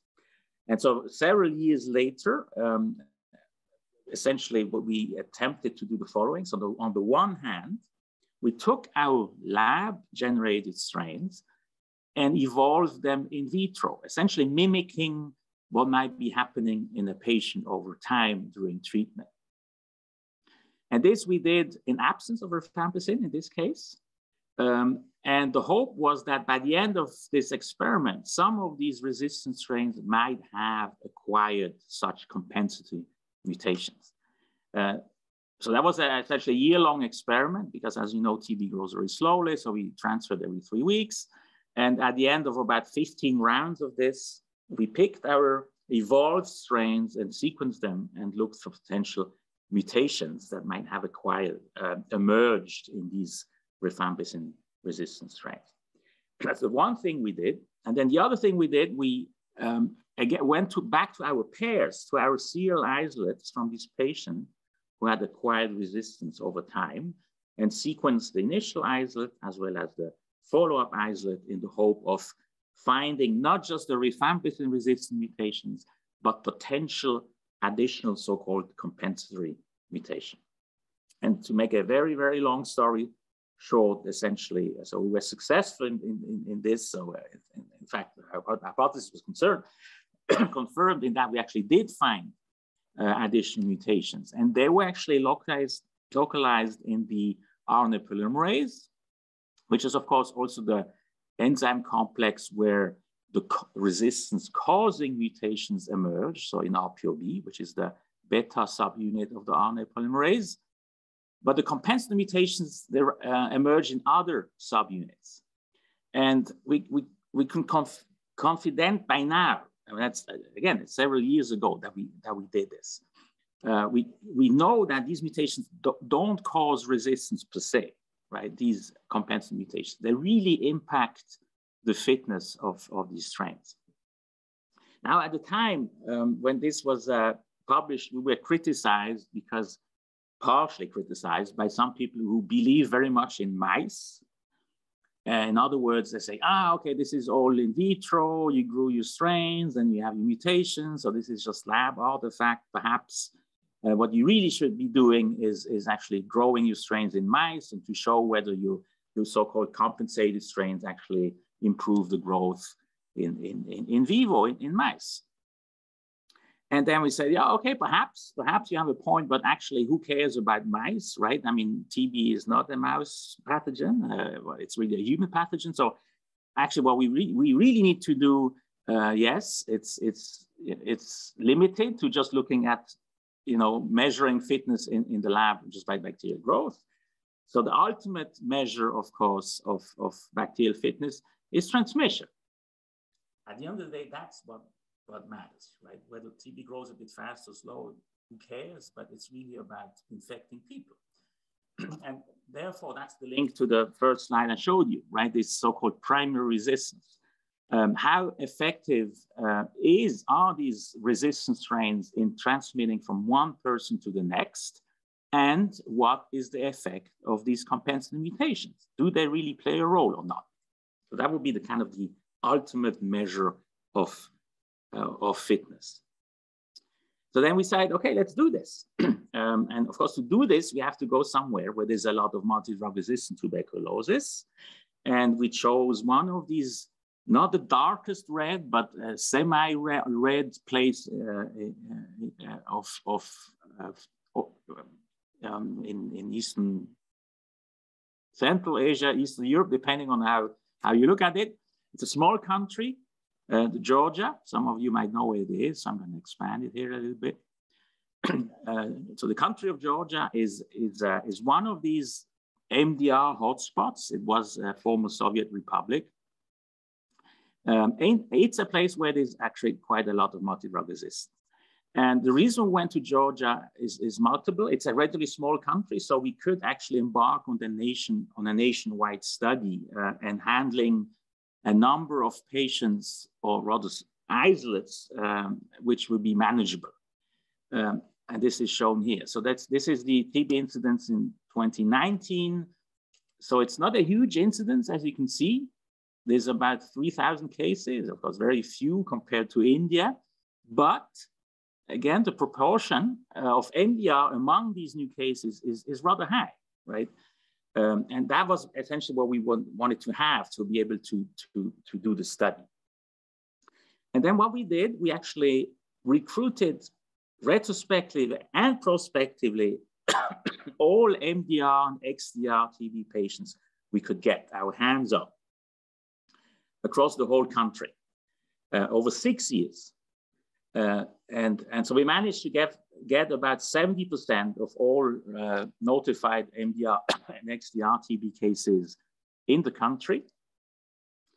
And we had the bacteria, we had the DNA, and then we genome sequenced these strains. And the idea was really to use the genomes of these TB strains to quantify the effect of transmission modification or improvement by compensatory evolution.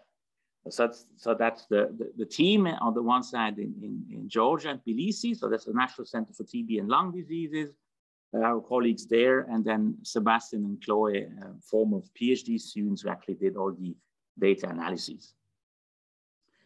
So here is a tree, a phylogenetic tree of all these MDR strains that we had collected over these 6 years, roughly 1,600.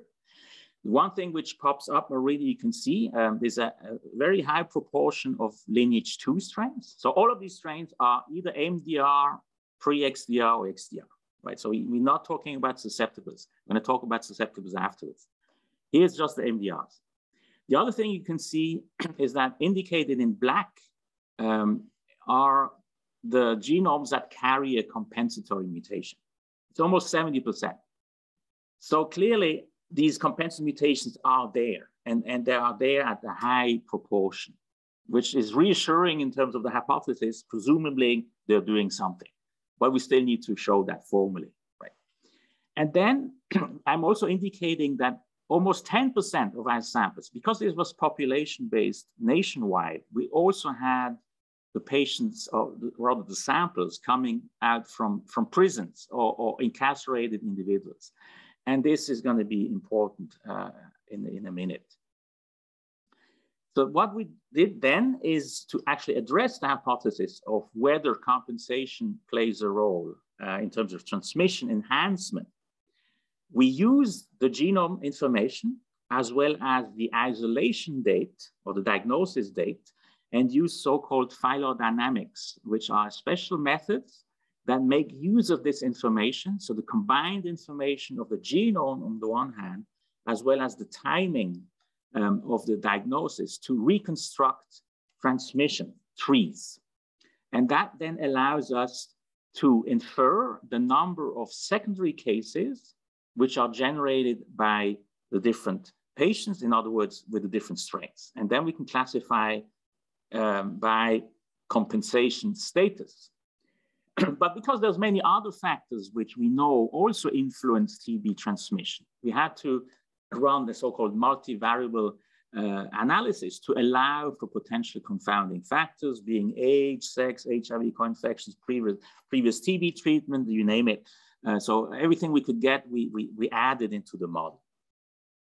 And essentially what we got at the end is essentially what we hope to see. So it is indeed the case that in average, MDR strains that carry compensatory mutations are more likely to generate secondary cases than MDR patients that don't, or rather the strains of MDR patients that don't carry these compensatory mutations. So in other words, even though the comment of the missing mice experiments were valid to some extent, we skipped that entirely and went straight to humans, and essentially were able to show that compensatory mutation plays a role in the real world in humans and not just in the lab. But there was another aspect. So lineage 2 also, Beijing, also popped up as an important driver of transmission of multi-drug resistant TB. So there's clearly something going on with lineage 2.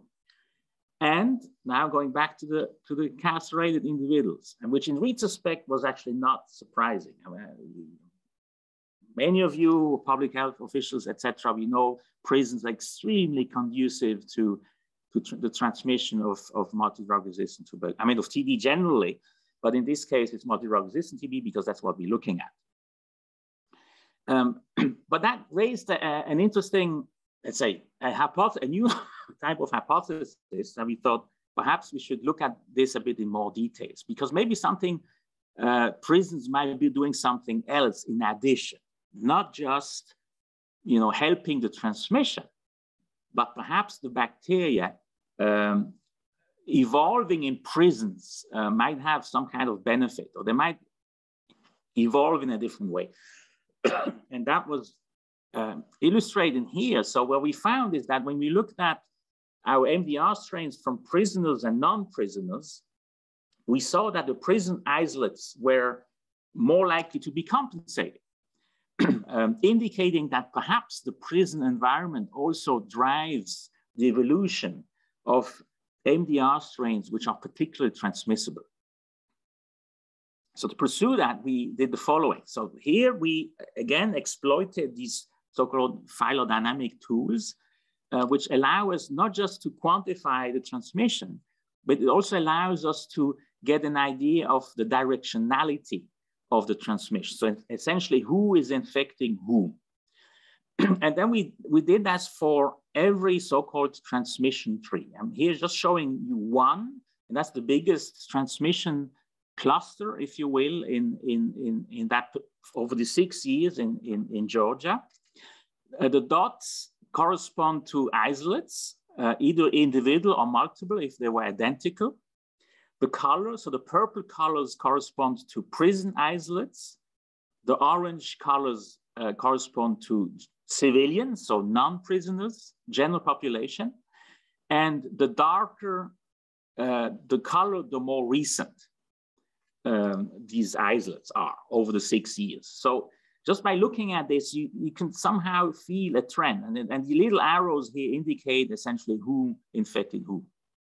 So there seems to be a general trend going from light purple to dark orange, which would indicate that there was a lot of MDR transmission in the prisons, and gradually these strains were exported into the general population and are therefore spreading in the general population. And so we did the same analysis for all of the transmission clusters in our data set and then pooled all the data together. And this clearly indicated a trend from over the years that a lot of the MDR transmission really moved from within prisons into the general population. And as a consequence of this, if we then extrapolate all the number of cases that were notified in Georgia over these 6 years, we really can extrapolate this and this seems to indicate that up to 30% or a bit more of all MDR TB cases in Georgia had either direct or indirect links to prisoners, indicating that the prisons really play an important role in not just spreading tuberculosis, but perhaps also generating particular transmissible forms of multi-drug-resistant TB, which then, of course, once introduced in the general population, can cause a big problem. So I mentioned that it's important to realize here, the limitation so far is that we only looked at multi-drug-resistant TB. So the mouse people still might say, okay, fine, but you haven't really found, you haven't showed the difference between susceptible TB. Maybe MDR strains are still less transmissible than fully susceptible TB. Yes, compensation seems to play a role. It improves the transmission of multi-drug-resistant TB, but how does it compare to susceptible TB? And that's the study I'm going to talk about now, which is just an extension. So yet again in Georgia, and that's still unpublished, so that's very new, and it's still ongoing a bit. Essentially, so yeah. So here we reduced our time to 3 years, because we had to include all the susceptibles, and that was quite a lot, right? Even for Georgian conditions, it was still a lot of strains to include, right, compared to the resistant ones. And then we also linked up with Tanya Stalter, who is really an expert in these phylogenetic modeling, who together with her postdoc Ethel and then again Chloe worked together on this to estimate these differences in transmission potential. So again, so the hypothesis was that something is going on with compensation on the one hand, and also I have to re-mention the Lineage 2 story, right? You saw Lineage 2 was extremely, also highly associated with transmission of multi-drug-resistant TB in Georgia, as has been shown in other places. And we wanted to explore what might be going on there. So we had our MDR strains already, and we added the fully susceptible. So here I'm saying it's pan-susceptible, right, based on the genome information. So again, the tree is a bit smaller because here we only have 3 years worth of multi-drug-resistant TB. But on the other hand, we have all the susceptibles, which is close to 3,000. And what you can see is really quite, we kind of anticipated that a little bit or expected that, but not to that degree. If you look at the lineage distribution, remember MDR, right? Lineage 2 mainly, but susceptible is mainly lineage 4. So it's a dramatic overrepresentation of MDR in lineage 2 as opposed to the susceptibles. And that brings back to the comment I made at the beginning, right? Where it's an ongoing discussion about what is the basis or what is the reason that lineage 2 or Beijing strains are often associated with multi-drug resistance. And as some of you might know, there's different hypotheses. There might be hypermutator, et cetera. It's not clear yet. And we came up here with a different hypothesis in that it might be the case that lineage 2 strains are just better capable of coping with the fitness cost or the fitness effects of resistance mutations. And that's what we started off by testing here, using essentially similar models, but a bit more elaborate models even than we used before, to try to measure the transmission success. Again, using the genome information on the one hand and the date of isolation. And that's essentially what Tanja Staller's group, they developed these methods, and I have to explain here a bit. So the advantage of these more sophisticated models is that they give you two measures. On the one hand is the actual transmission rate. So in how much essentially secondary cases are generated over a given time period. But there's also the so-called reproductive number. And some of you have followed the COVID-19 calculations. I mean, R naught, right? Or R effective is being discussed or calculated all the time. So what is the reproductive number of infectious disease? The difference between the two, between the transmission rate and the actual reproductive number, is that it also includes the duration of infectivity, right? How long does a patient remain infectious? And these tools can estimate that based on the genome sequence and the time of diagnosis. And essentially, and it gives the result is essentially a distribution, right? These are these peaks that you see. And so when you look at lineage 2, what we see is that in average, in gray, we have the susceptible strains, and in bluish, we have MDR. You see these distributions essentially overlapping in both of these measures, indicating that for some reason, lineage 2 MDR strains don't have a fitness cost in terms of transmission compared to the susceptible strains. Whereas in lineage 4 strains, we see a very big difference between susceptibles. The susceptibles seem to be much more transmissible than the resistant strains in lineage 4 background. So this seems to support this idea that for some reason, at least the lineage 2 strains circulating in Georgia are somehow different in that they can cope with the resistance cost of multi-drug resistance. I'm almost finished. What I would like to show you is that we're trying to explore what this, when I say somehow different, what this difference might be. And so it's a similar graph, but it's a bit more complicated. So I'm gonna walk you through. If you just concentrate on this one here. We're still using the gray one is the reference. I'm still a drug susceptible. What we did is we split up all the MDR strains by groups, depending on whether, of course, there were lineage 2 and lineage 4, as we did before, but in addition, we further stratified based on what resistance mutations they carry. And that's why I'm coming back to the 450 mutation you remember from the first slide, almost first slide, that we know are associated with a low fitness cost compared to other RPOB mutations. So again, we skipped the mice. We went from the lab directly into humans. And essentially what we can see is that indeed there's a difference. So in other words, MDR strains in lineage 2 that carry a 450 mutation, but no compensatory mutation, have a significantly higher transmission fitness compared to the strains, lineage 2 strains with other RPOB mutation, clearly indicating that the 450 mutation has an advantage in terms of transmission. Then you might say, okay, fine. So what about compensation? So then perhaps compensation doesn't play a role. It's just this 450 mutation which plays the role. Turns out, no. So compensation yet adds something to it. And that's true here as well as here. There's a difference we can discuss if you're interested, but the point is, in each case, it's not just 450, the compensation also plays a role. And interestingly, this is only partially the same in lineage 4. It's not quite as clear.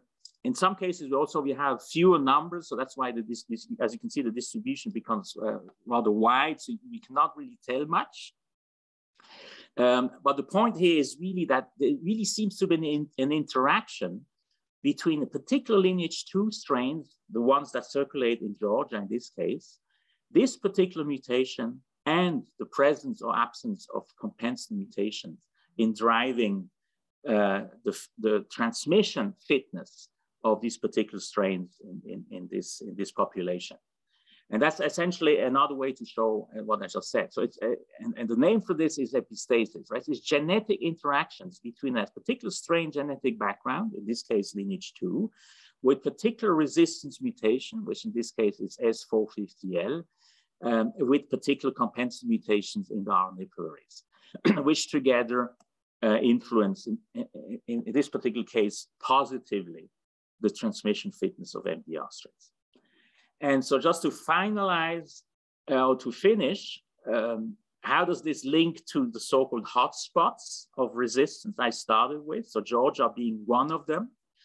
And I think that's just a hypothesis, right? But if you imagine you have a mass incarceration as we used to have in some of these countries, and these extremely dramatic conditions, which are extremely conducive for TB in general. But then you imagine you bring in a lineage 2 strain and you let it grow widely and evolve, which then emerges resistant and has this particular 450 mutation we know has a low fitness cost. And then you further allow it to evolve to acquire compensatory mutation. And then you, just the existence of this epistasis, in other words, its interactions between these different genetic components, and you put everything together, essentially you end up with a hotspot of multi-drug resistant tuberculosis. Yes, and that's essentially what I wanted to say. Thank you very much for your attention. Here are the funders, the members of the group, most important who contributed, I mentioned already, collaborators, and again, thank you all for your attention. Thank you very much, Dr. Gagneux, for a very interesting talk and making all of us realize the role of compensatory mutations in making DR strains more fitter. I mean, I always admire the way Dr. Gagneux explains complex things into, in a very simple way. So that's I think, an art which we need to learn from Dr. Gagneux. Thank you. So I think if there are any quick questions, Abhishek, if we can have it now. Yeah. I think we have three questions. So, okay. Yeah. So, Dr. Devjani, you want to ask one question? I'll just ask any which way. So, Dr. Sebastien, thank you so much for this wonderful talk.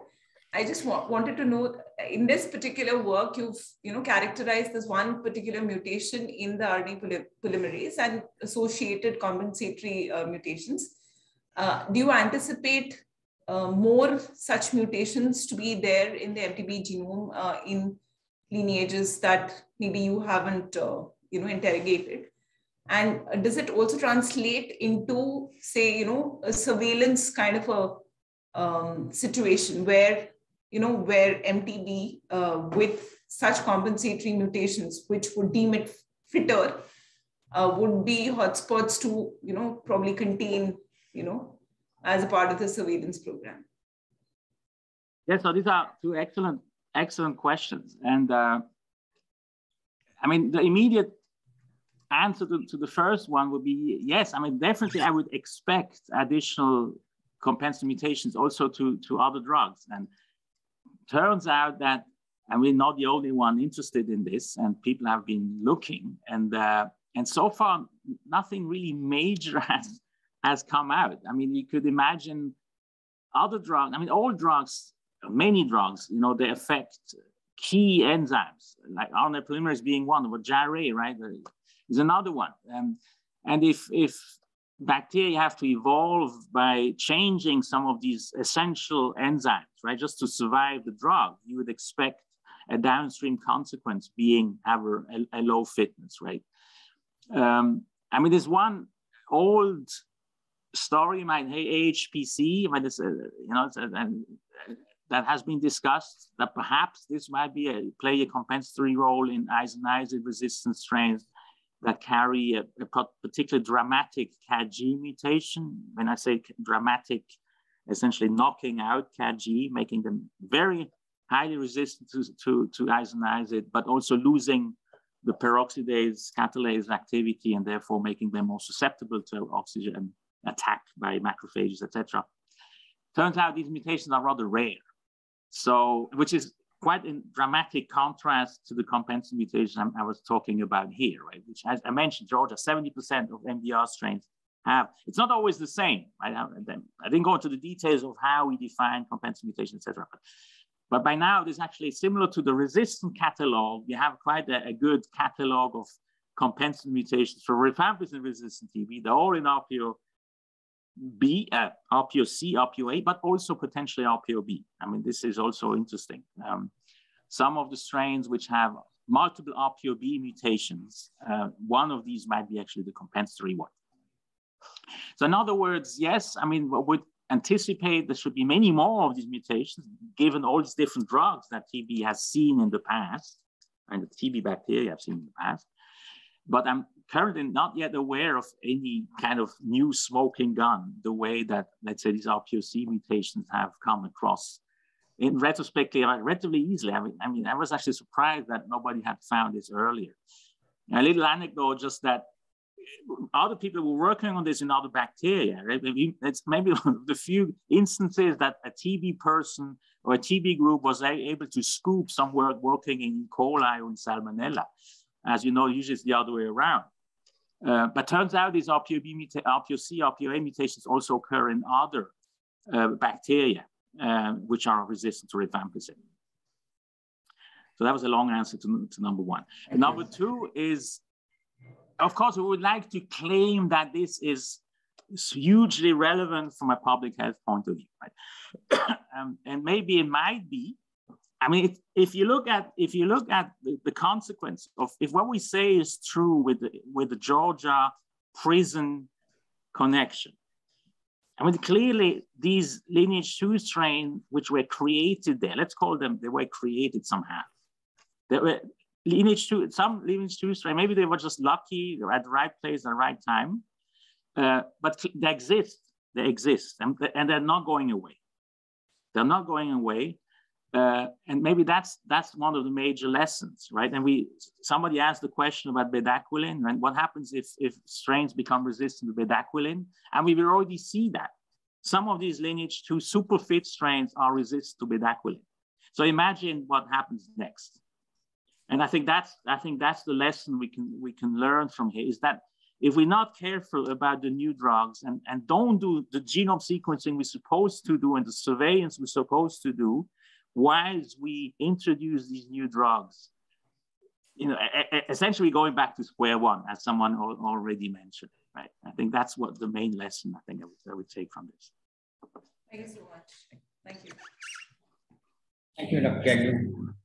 I think we are running short of time, right, Abhishek? So we'll just, can we just move on to, or is there any question which we? I think we can take them during the panel discussion. Okay, fine. Okay, so thank you to all the speakers for enlightening us on various aspects of TB and showing us the applications of NGS for TB. We'll now, I think, begin with the panel discussion.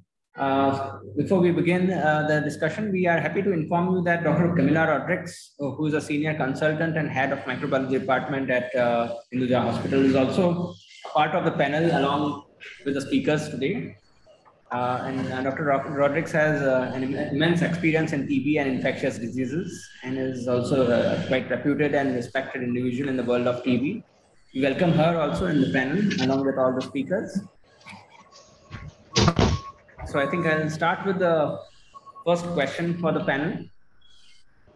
What roles can be ascribed for NGS, or next generation sequencing, in public and private sectors?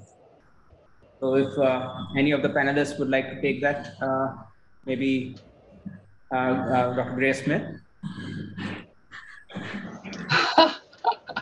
I think, is this a question of how would it work in India, or how would it? Or you can share your experience of UK, and then that can help us. I mean, we're really fortunate in that through historical precedent, really, we have the National Health Service. Private medicine forms a very small part, participates in a very small way with anything to do with TB, really, because all the public health systems and the prescribing systems have been free for a long time. So we get rather nervous when the public health system, when the public sector gets involved in diagnostics, because it sometimes gets delayed. It just turns up with clinicians who aren't necessarily very used to handling it. So I think it depends on the context of your health service. And we're also very lucky in that historically, for conventional diagnostic testing for speciation and resistance testing and transmission, all the NHS have always sent their strains centrally. And we only realised in retrospect, talking to lots of other colleagues in different countries, the way you set up your systems is really dependent on your heritage systems, and we were just very fortunate that there was a high degree of centralisation. And of course, we're much smaller, and it's a much smaller problem. It's a gnarly problem, and we're not doing nearly as well as we ought to. And we have a quarter of our TB cases transmitted in the UK, and principally amongst hard to reach populations who might be homeless, have drug and alcohol problems, and again, prison is a big feature of transmission in the UK. But we were very fortunate, and so involving the private sector was never really an option for us. But clearly, there are lots of different models of care in different countries, and it's entirely possible to work together. And I think that there's been really, that's been exemplified in India, where you have a much more mixed economy. Thank you. So Dr. Joshi or Dr. Rodrigues, would you like to add on to that from the India perspective? What roles can be ascribed for NGS in public and private sectors?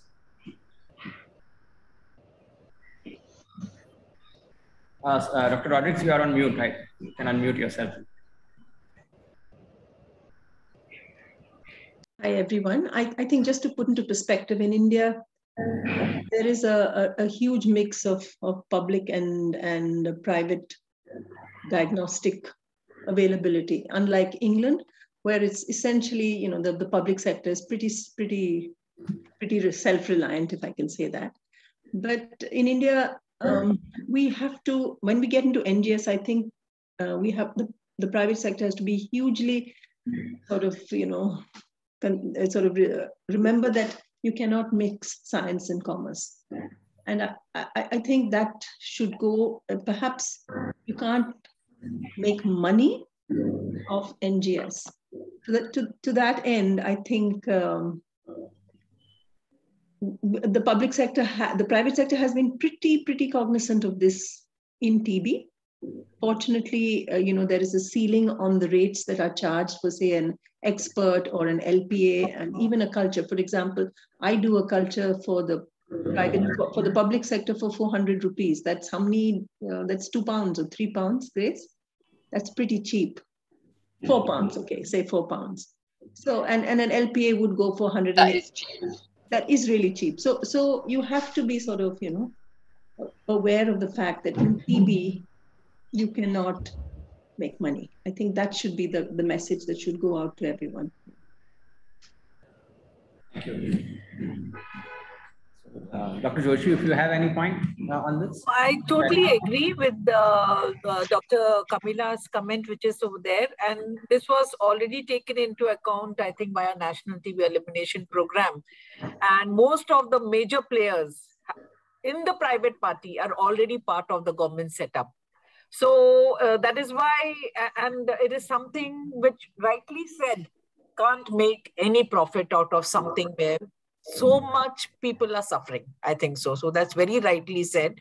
And something which we don't expect the private party to even think that they're making losses on some at the cost of life, I think. So that is there. And we expect more private people to come forward to help us to end this TB in this way, I think so. Thank you. We move on to the next question. What is the preference of using targeted versus whole genome sequencing on clinical TB samples? So Dr. Joshi or Dr. Grace, if you would like to talk about. Yeah, I think which Camilla will agree, but we had made that statement that when you have a good positivity on a direct smear, and our personal experience is 2+ and above, you can go ahead directly with the targeted sequencing. You get good results. You may get even in a lower score, but these are the ones making good, especially because the costing of the target becomes a little high. And less than that, there are times I don't get a good positivity, and therefore the culture is there. That has been our personal experience. I'll just see what Camilla has to say for that also. Yeah. To be honest, we're still on research for this. We're looking at we're currently doing the treat and seek culture-free technology, which is looking at 3 solutions. We're looking at Dplex, we're looking at Dept, and we're looking at MinION. And the results are really, really awesome, and we've managed to get down to even smear negative. I think it's all about DNA extraction, how you actually do DNA extraction. And the more automation you have in place, I think the better DNA extraction you get. And obviously, when you extract DNA better out of MTB, your results are so much better. I think for the short term, till we can get to grips with doing whole genome on direct samples, targeted NGS is going to be the answer. There is no question about it. Whatever its limitations in terms of genes for resistance, in terms of surveillance, in terms of can't predict transmission, it's as expensive, maybe a little more than whole genome, but it is here it will be here for the short term, say for the next 3 to 4 years. If you can give a patient almost personalized treatment with targeted NGS in a country or in a city like Mumbai, I think we are getting there. The only issue is how do you get it? Point of care, but again, let's not get into that. That's far, far away yet. Yeah, thank you. I think... Dr. Kaizad, can I just make a small point? Sure, yeah. Hi. Dr. Camilla, Dr. Joshi, I mean, as a representative of the private sector, I totally agree with both of your points that, any solution for TB in this country has to be cost effective. But just that, like the entire process, even like talking about targeted sequencing, I'm sure indigenous tunnels would probably work much better in terms of cost effectivity. So if Indian companies were to venture into that space and were to develop something, I'm just wondering how long and intensive is the process of validation, and like, is there some kind of an SOP to get from, point A to point Z, where, I mean, the point Z being, maybe the adoption of the solution by the various centers? Divya, we've just put a TPP out. WHO has just put a TPP out on looking at, NGS at point of care. And I don't know if there have been any takers from India yet. So there is a similar question. I mean, what are the requirements of conducting a cost efficacy study on using WGS as a diagnostic tool for TB in India? If you all want to just highlight on that or talk about it. No, it's too expensive right now. I just can't. Cost efficacy currently is, we're just validating currently. Okay. They're looking at the Lord above, at the Lord above to give us these dollars to do the test. But as of now, I can't see it being cost effective at this point in time. I mean, I can't see it being cheaper unless Illumina slashes their costs, unless everyone slashes their costs to bless us. I don't see it being cheaper now. If I ask the same question to Dr. Grace, the requirements for conducting a cost efficacy study, what would be your answer to that? In the early days where we were looking at introducing whole genome sequencing as a routine, we actually did a piece of work and have published on looking at the comparative costs, where we were already conventionally testing every new isolate. And with a fairly imaginative accounting, we were able to I think at that point to show that it wasn't, that it was of a comparable cost. And we had to do that because we had to make business for the public funding. And I have to say that, you know, the Illumina costs have gone up since then, and we haven't done the costing since. So we would have to start again. And I think, you know, compare it to other players in the marketplace that were not in contention at that point. It's a very, you know, it's an awfully demanding investigation to do really good cost effectiveness comparisons. But we haven't done that one since I think back in 2015. So I think the landscape has changed then. It would be interesting. Thank you. So talking about the TB load and MDR XDR TB prevalence in various countries, what are the common challenges with respect to reduction in TB cases or its elimination? So maybe Dr. Grace or Dr. Sebastien want to answer that?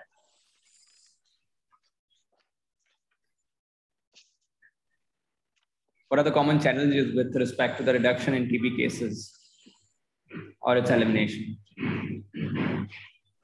Maybe two things which come to my mind. I mean, you know, I'm not a clinician. I'm not really involved in TB control. I'm doing this esoteric stuff. But having said that, again, maybe looking from the outside a bit. I mean, that's, I guess the obvious one is reducing poverty, right? I mean, that's,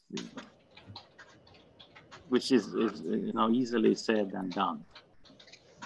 Arguably, that might be the most important aspect to all of this.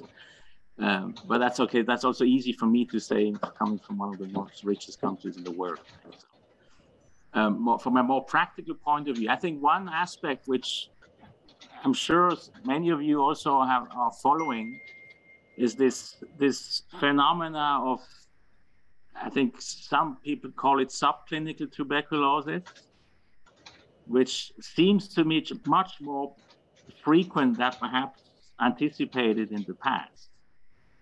So in other words, it seems that, and this we know from these prevalent surveys, right, that up to 50% of people with TB in their mouth or in their sputum actually have no symptoms. So in other words, they're walking around potentially spreading TB. And that's an important point. We don't really know whether they're transmitting, but if they have, essentially, you cannot really say sputums. I would say saliva positive bacteria.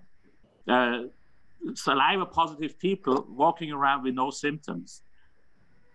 How are we going to get those? I mean, there's quite an important parallel with COVID-19, right? One of the reasons why COVID-19 was so difficult, or is so difficult to control, is you have all these asymptomatic people spreading the virus. And if the same happens with TB, imagine, I mean, how are we going to control this disease? How are we going to catch all these people who have no symptoms?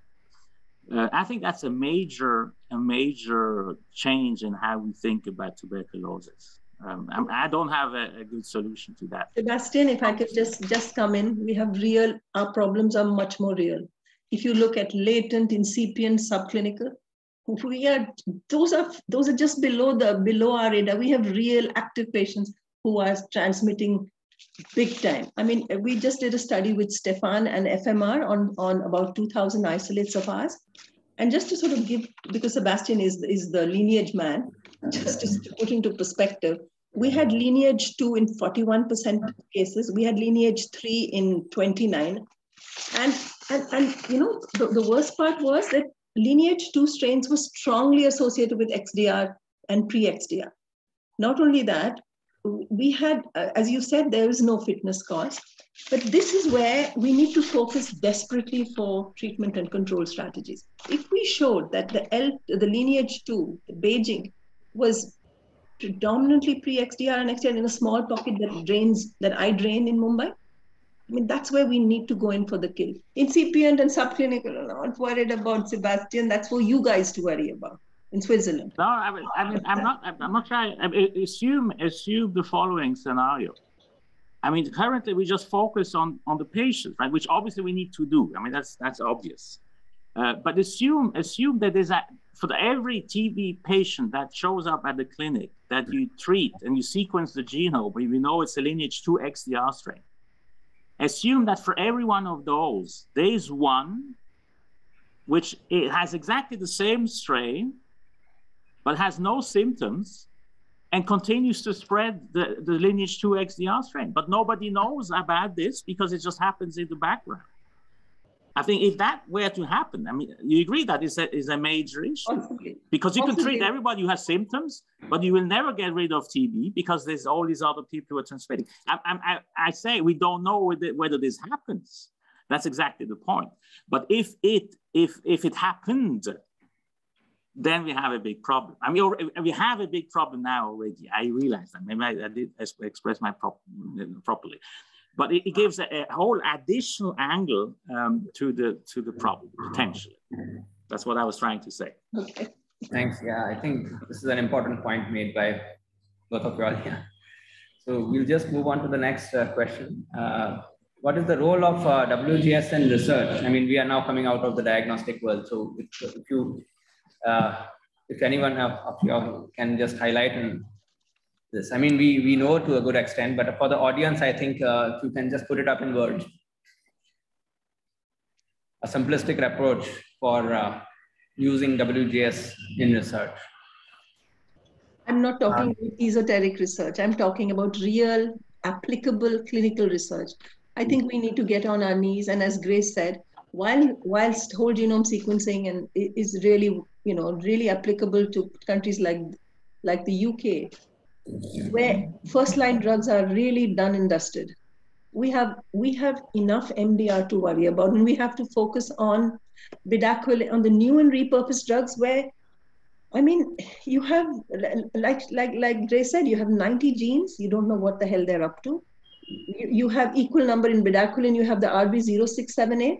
We have equal number that correlate with resistance, equal number that correlate with sensitive, equal number that we don't know what they correlate with. So we need to get to grips with that on a top priority basis, because these are the drugs that India is using now, bedaquiline, linezolid, delamanid, and clofazimine, and we need to know all the mutations about it. It doesn't affect the West, it affects us. They're not getting the cases, we are.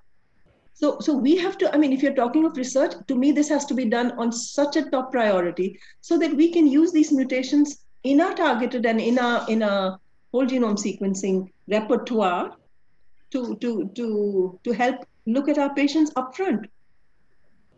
To me, research is about this absolutely top priority. And I don't know why we're sort of lying down. Instead of doing surveillance on first-line drugs, dump it, let Grace do it, let Sebastien do it.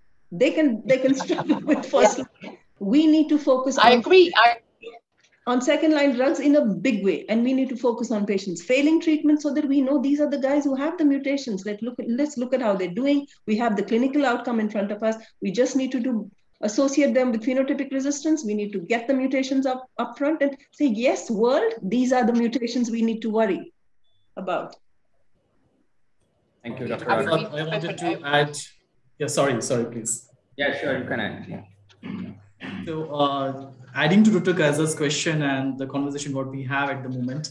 So we have limited studies like Dr. Rodrigues and other researchers who are there who have been trying to understand like what kind of lineages are there, and then there are a couple of papers, So my question to all the panelists is like, how important is to know the lineages? How important is to understand the rate of co-infection, and particularly with non-tuberculous mycobacterium?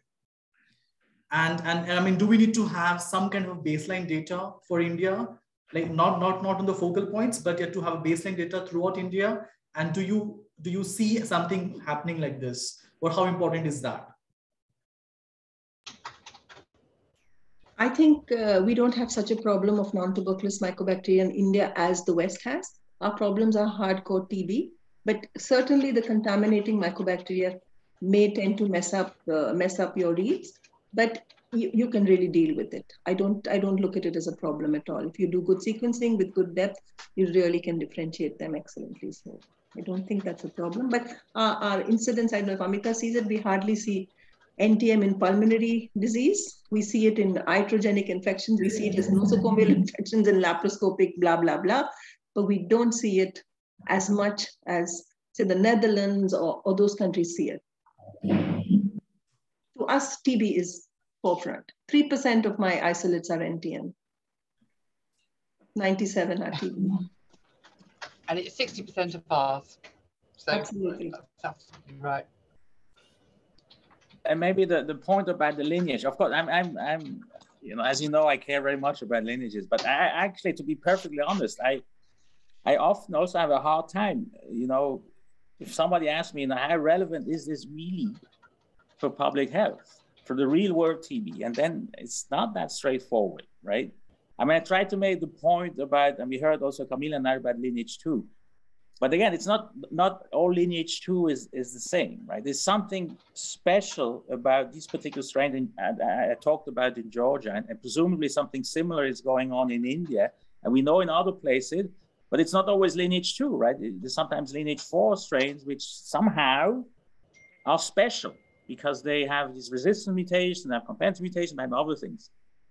So I'm not sure it's always about lineages per se, right? I think there's just certain strains which are scary in one sense or another. And epidemic, you know, Stefan actually did this for us. He looked at time-scaled haplodensity. I had to look it up. I didn't know what it was. But he did this THD, time-scale haplotypic density, and he showed that the L2 outperforms strains of the other 3 lineages big time. You know, so it is epidemic success. That's what we're worried about. Yes, but it's not universal, right? It's not universal. Yeah, it's not There's universal. other places where absolutely lineage 2 doesn't do anything. We have a mean lineage 2 we need to worry about here. I think there are still further questions. I mean, we still need to do a lot of research on lineages and understand why even the same lineage has different profiles. Thanks for that. We'll go to the next question now. What are the gaps in bioinformatics in NGS, and how can these gaps be filled? So any of the panelists would like to answer that? The gaps in bioinformatics. So maybe Sebastien, I would extend it. I would argue it's not just gaps in bioinformatics. I mean, we all extremely excited about Illumina sequencing, but as you know, there's limitations because it's this short read technology. So, and I don't know about others, but most people do what we also do, which is essentially we exclude about 10% of the genome because we cannot properly analyze it. I mean, arguably for resistance mutation, this is not so important, but perhaps to understand why some of these lineages are successful, maybe it might be. Right, or just understanding the biology of this bug. If we ignore 10% of the genomes, when I say 10%, you know what I'm talking about, is these repetitive regions, the PGS genes, and they're obviously doing things which are important, and we have no clue what they're doing. And yes, and as you know, there's development along those lines, nanopore sequencing, PacBio, and others, so long read sequencing, which perhaps they won't be used. Maybe nanopore will be at some point, but clearly for like routine diagnostics, it's not so much the thing. But I think there's still a lot to be learned, not just from the bioinformatics point, but actually the true content of the genome of this pathogen that we still don't understand because of technical limitations, which gradually now are being overcome. There is a related question on the bioinformatics from the audience, in fact, from today's audience. So there are many AI-based companies with bioinformatics pipelines for generating like DST reports. So how can clinicians know the accuracy or precision of these reports? How would you suggest clinicians to go about? Because there are many companies giving you these kind of packages of DST profiles. So how would you go for it? I mean, which company would you go for? How would you suggest a clinician? Dr. Sebastien or? I think, Camilla, that was a question that we were putting forward also. How are they validating the software, which these private labs have now started giving us the whole genome, you know?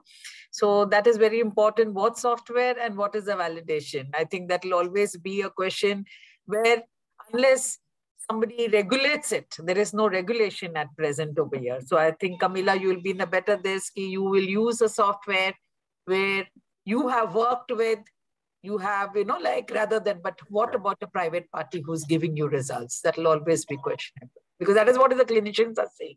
How do I rely on this, right? That this mutation which is giving, this software which is giving, the report is in front of me. So that is always will be till we have some regulation on that, I think so. I think that's a very important point which you have highlighted. So there needs to be some kind of a regulation and some system which validates it. Absolutely. We just can't churn out these reports and expect clinicians to make judgment calls on treatment of patients from this. I think for the time being, cloud-based interpretation software to remove the analytical barriers of NGS is which we're doing in targeted is kind of more regulated, and it has some systems in place to take care of quality control. Thanks. The next question is, how should one go about preparing a clinician-friendly reporting format for the output from WGS of clinical samples? So I would have liked Dr. Grace's view on that, but I don't see her now. I mean, she had to go for a meeting. Yeah. Okay. Actually, there's a really nice publication in Clinical Infectious Diseases, which I think Jeffrey Tonheim and they've actually, there was a conference which sort of just dealt with how to push out a report. So basically, they deal with what you put, which platform you view, you look at the Dept, the usual. But how do you report the mutation? The clinician just wants to know, shall I give the drug, shall I not? So you sort of look at, like Grace said, you predict resistance.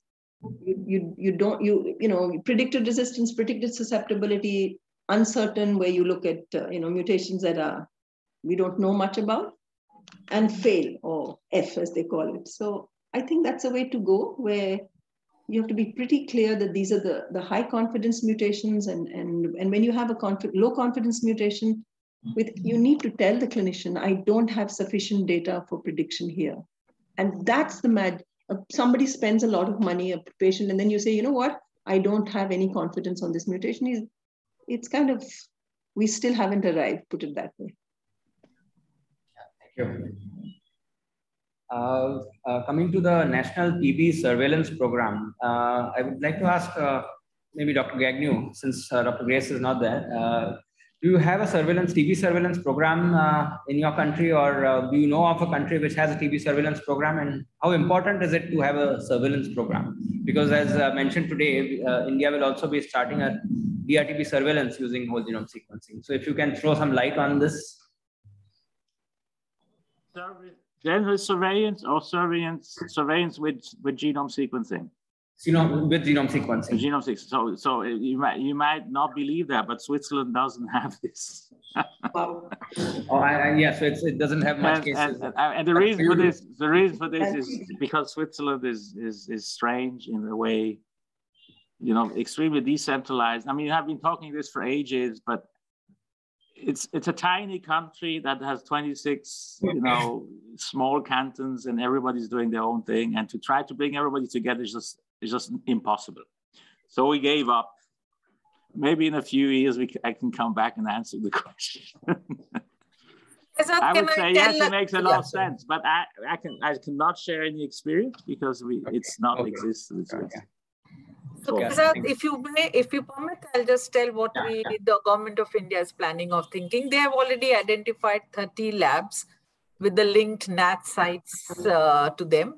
And these are the labs from where the culture samples will be coming to the 7 linked whole genome sequencing sites in liquid cultures. That is what is there. 2 aliquots will be coming. And there is 1,000 samples. That means a total of 7,000. And it is supposed to be a yearly event. Every second quarter, the samples will be coming for the next 4 years. So that is how the file has moved. That this is how the sequencing is being planned for India, where we are doing it over here. Okay, it's different than what we did for DRS, where we were doing on culture.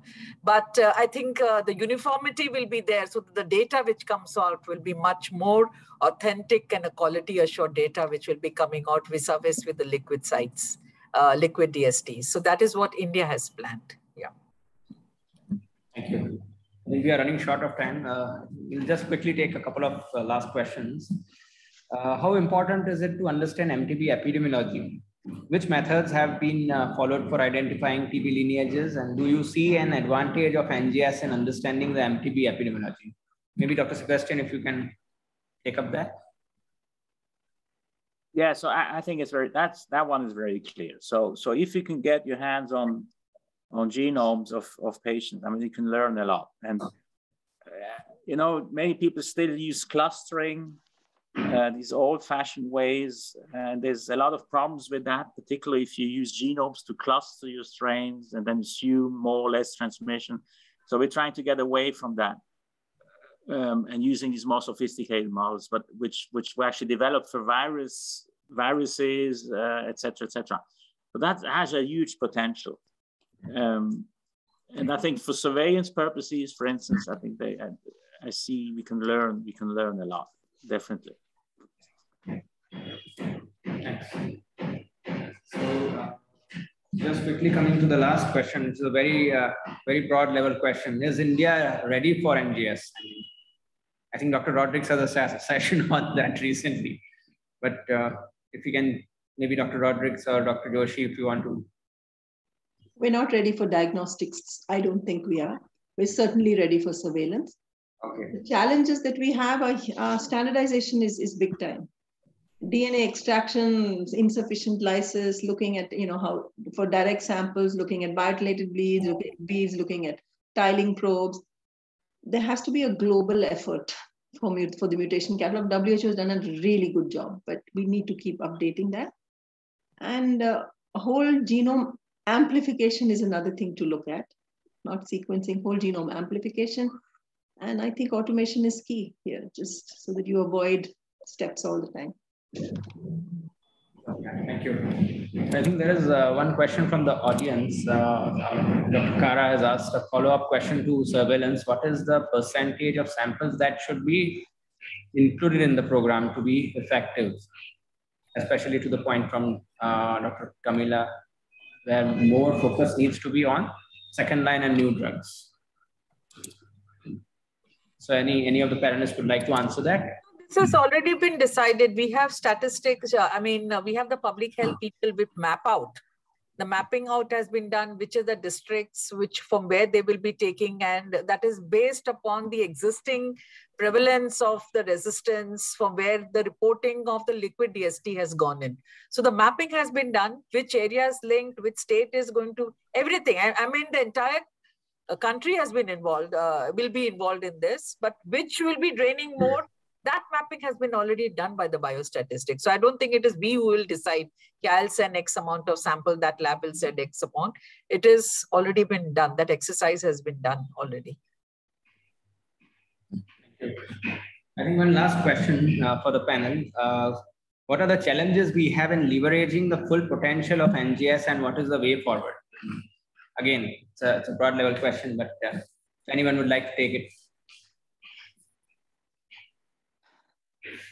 It's such a new technology. India needs to get to grips with skill. You need such a technological skill. You need to pay your technicians who are performing these tests, or scientists, extremely well, so they continue to stay and are not poached upon. You need, and ultimately, a lot of standardization in the pipelines is required. I mean, there are 4 big pipelines that we follow, and I think we need to standardize into one pipeline. That's it's really the way to go for at least for us here. Oh, thank you. I think it's time to conclude today's session today. Do you have anything else, Abhishek, for the panelists? I think we are done with most of the questions. So there's one question by Dr. Vidya. Can you just take that question up? Yes.